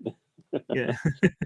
I guess, with mini, we have something like Disney Castle. For me personally, I'd quite happily just hide the mini dolls or give them away, because if it like that, I'd put in the castle on display. Yeah. You could put the castle. You could even hide them inside, can't you? You could put them in the back. Yeah. And nobody's going to see them. Yeah. But that's with the little one with his. He likes just having all the mini minifigs just sort of like on the steps, sort of right front and center. So, and text saying, "Is the mini Sleeping Beauty's castle?" Yeah, that's the rumor at this stage. Convinced they'll reuse the CMF. Yeah. Yeah, that's what I was thinking. Yeah, I think that they might use the CMF. Yeah. So do it that way. So we are starting to. I mean, it's a little early, but we're pushing up against the 3-hour mark. I think I might just sort of start wrapping things up then. Ollie, how did you get on with your build and sort of what's coming up on your socials? So the build didn't get very far. I did that much rock work. It's quite tricky though. To like, obviously, it's like that inside. So it's hollow and it's got snot and all that. Mm-hmm. Okay, yeah. Yeah, but yeah, it's been fiddly. So slow progress. Looking good though. Yeah. So. Yeah, thank you. Yeah, I've not tried this technique before, so it's good to try something new. And what's coming up? Next week, I can't make it on here because I'm away for work. I'm doing London Calling Day actually on Friday. Tomorrow. Next Friday, sorry. So Friday week. Okay, cool. Yes. Yeah. And then otherwise, yeah, just cracking on trying to get this mock done. I kind of want to have it done. My idea at the moment is to have a mock done every 2 weeks, so then I've got something to show at the beginning of mock heads, and just to kind of practice what I'm preaching. And I've got to start thinking about Reading Brick Show. Reading Brick Show to what I'm going to build for it. Okay, great. Excellent. That's I think it's nothing like a sort of like deadline to sort of make sure that if you're doing it for your own show, sort of things like Yeah. Got to start thinking about making it stable enough to travel because I'm going to be going on public transport, I think. So yeah. Yeah, and I just saw a text comment down there. Yeah. Like, can I outsource some on pod racer work? Yeah, sure thing. Send it my way. Yeah, that way. Careful, he will. He's like, messing with you. Got it. If you provide the pieces, then that's all good. He's sort of like, I've been overworking, not that Sam Smith. He can't keep up with my demands. So just trying to think. I was watching. Was it a couple of days ago? Their stream where they both had them on, sort of thing, and it was Tuesday, wasn't it? Yeah, Tuesday, I think. Yeah, generally Tuesdays, I think, isn't it? So I can't. At least for the parts which I saw, I don't think I actually saw what they're actually doing. I'm just trying to remember. So hopefully something was getting done.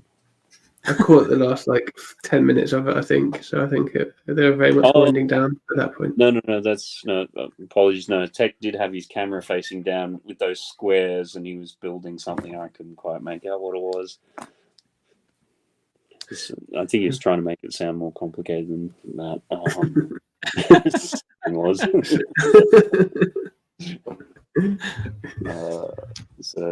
No, I think he's. Something was not enough though.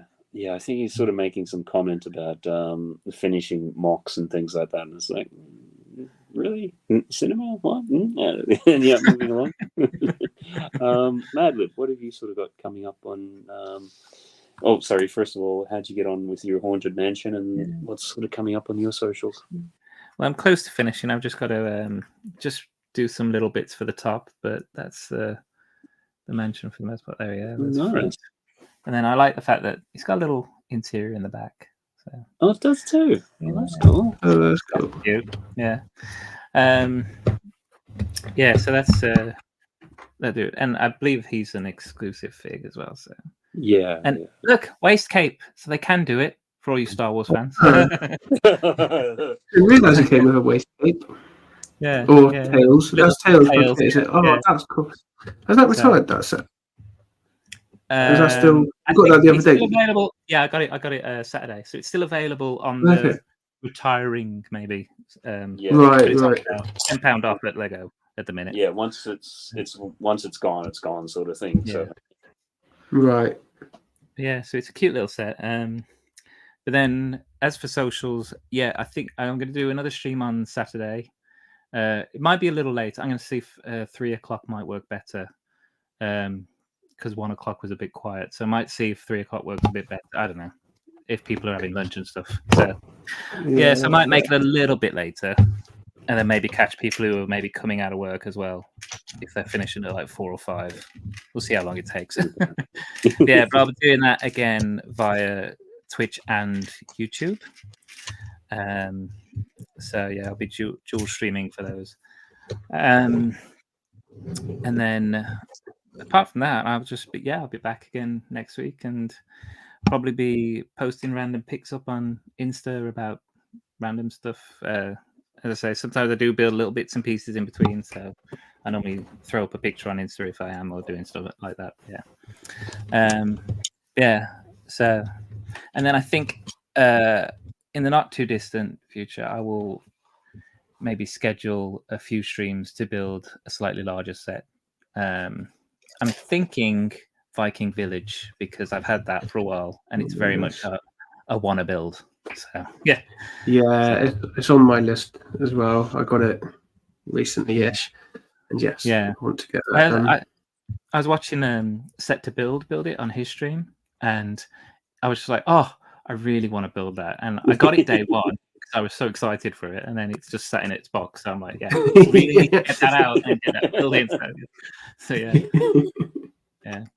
And then it gives me an excuse to rebuild the Viking ship as well that I've got, so I can pair them up. Cool. So that's one I can do off stream because I've already done a video about that. So I could just sit there and watch other streamers and sit there and build it again. So yeah, that one. Yeah. Oh, brilliant. Okay, great. Yeah, certainly look forward to sort of seeing what you get up to on Saturday and that. And I think as for me, I think next week back again for the usual sort of Thursday stream. I keep on saying that I'll get a short out over the weekend, but I've been failing epically and I don't see that changing anytime soon, so I won't really say anything about that. I guess we'll finish up here. Just got looking at the poll there. So if anyone still hasn't sort of put an answer in that, just do that quickly before I close that off. And we'll do the usual share, hit the like button, thumbs up, whatever it is that's going on, whatever platform you're sort of looking at. Just have a look at this poll. I'll end that sort of now. The poll itself, Bricklink is changing the way that it categorizes parts and things like that, so sort of collapsing it down. We had quite a long discussion about that at the top of the stream, so anyone want to go back and check that out, that's cool. And so just doing a poll about it, and we'll start off there with Bricklink collapsing part variations is good, it's too confusing, was 7%. Look over there, squirrel, was 15%. So in terms people not too worried about it or know what it is. The other one, I don't know enough about it, was 28%. And a terrible idea was almost 50% with 47%. So seems that, almost half the people not thrilled with it. And yeah, even as someone who's got a Bricklink store and we're not really all that much the wiser. It's sort of like, what does that sort of mean? I need to, before they do the change next week, make sure I go through and save the inventory, because if something goes horribly wrong, at least I know what it was before they did the changes. Because that could be the other thing, is if they collapse it, and most people, which you don't see as a customer, is you'll have a little comments field there. And most people in the comments field will put, where it's physically stored within their store.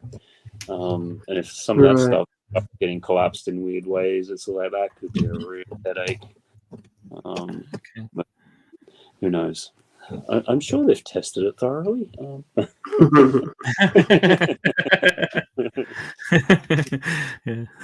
What could go wrong? What could go wrong with a Lego website? Yes, let's see Lego's reputation with tech get set in stone a bit more, I'm sure. Yeah. Everyone goes into absolute doom when they say, we're going to do it on the 1st of the month. Yeah, when it's a big release as well. Oh yeah, midnight. That will work. Alrighty then, and at the moment we got someone from Twitch. Don't make me learn new things. Bricklink. Yes. The way things are going, it's going to be rolled into the pab online at some stage, so you won't have to worry about it. And I think even as what some others were saying, I know the first time I went to Bricklink, I had no idea, and much the same as watching somebody else do their video, you kind of knew enough to kind of do stuff, and over time you keep on learning things, and 5 or 6 years in, you're still learning how to use the website. That's absolutely ridiculous, isn't it? Yeah, it's crazy, and I think as what you said a bit earlier, Ollie. Earlier on, Ollie, it's like I know how to do the things I know how to do, and that's all I'm just going to worry about. Yeah. Alrighty then, and a shout out to those who were in chat today. Two Humble Bricks, TK's, Brett's Builds, Bricktop, Brickstop, say that 10 times really fast. KO, Redmond Bricks, Big Nate Bricks, Traveling Nudies, Traveling. What was that? Traveling Nudies? What time was this? 23:23. That's an easy one to remember. Trev, if you're listening. Yeah. Traveling Noodles. Craig, Foolin Bricks, Helian's Bricks, and Bovelo. And great to have the 2x4 guys in for this 1 year anniversary. So we've been doing the stream now for 1 year, and congratulations. Thanks for that. Happy anniversary. Yay.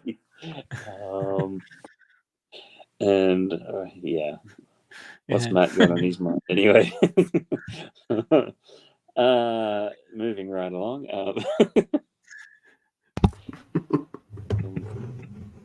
I think that's a proper Freudian slip there, isn't it? That's thrown me off a little bit.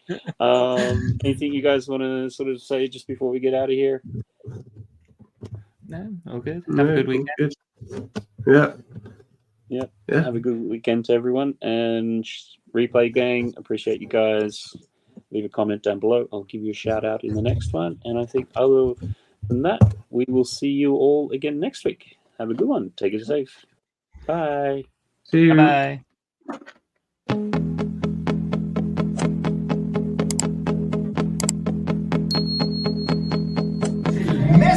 Mr. Bigger, det bliver super duper!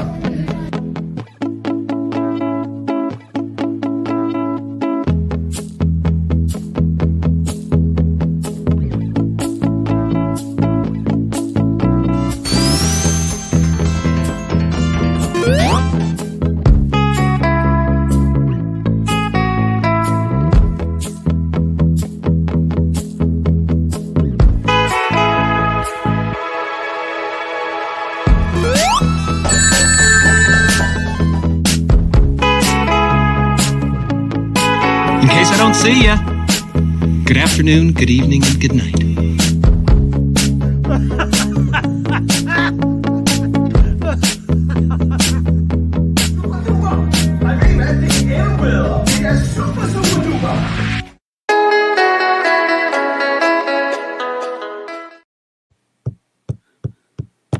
I don't think that's ended, and this is frozen. Great. I can hear you. Yeah. Yep.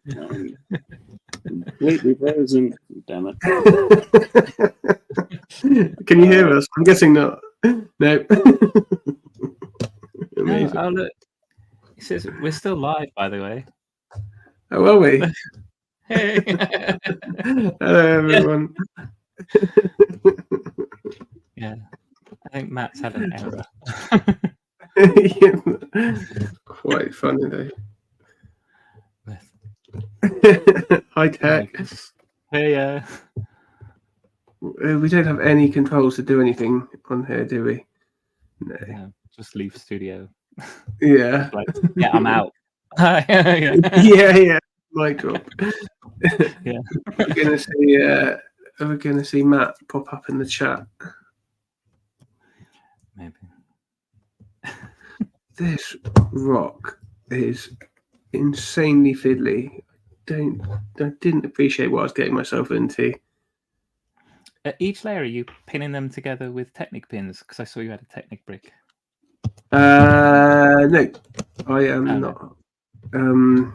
It was probably just because I had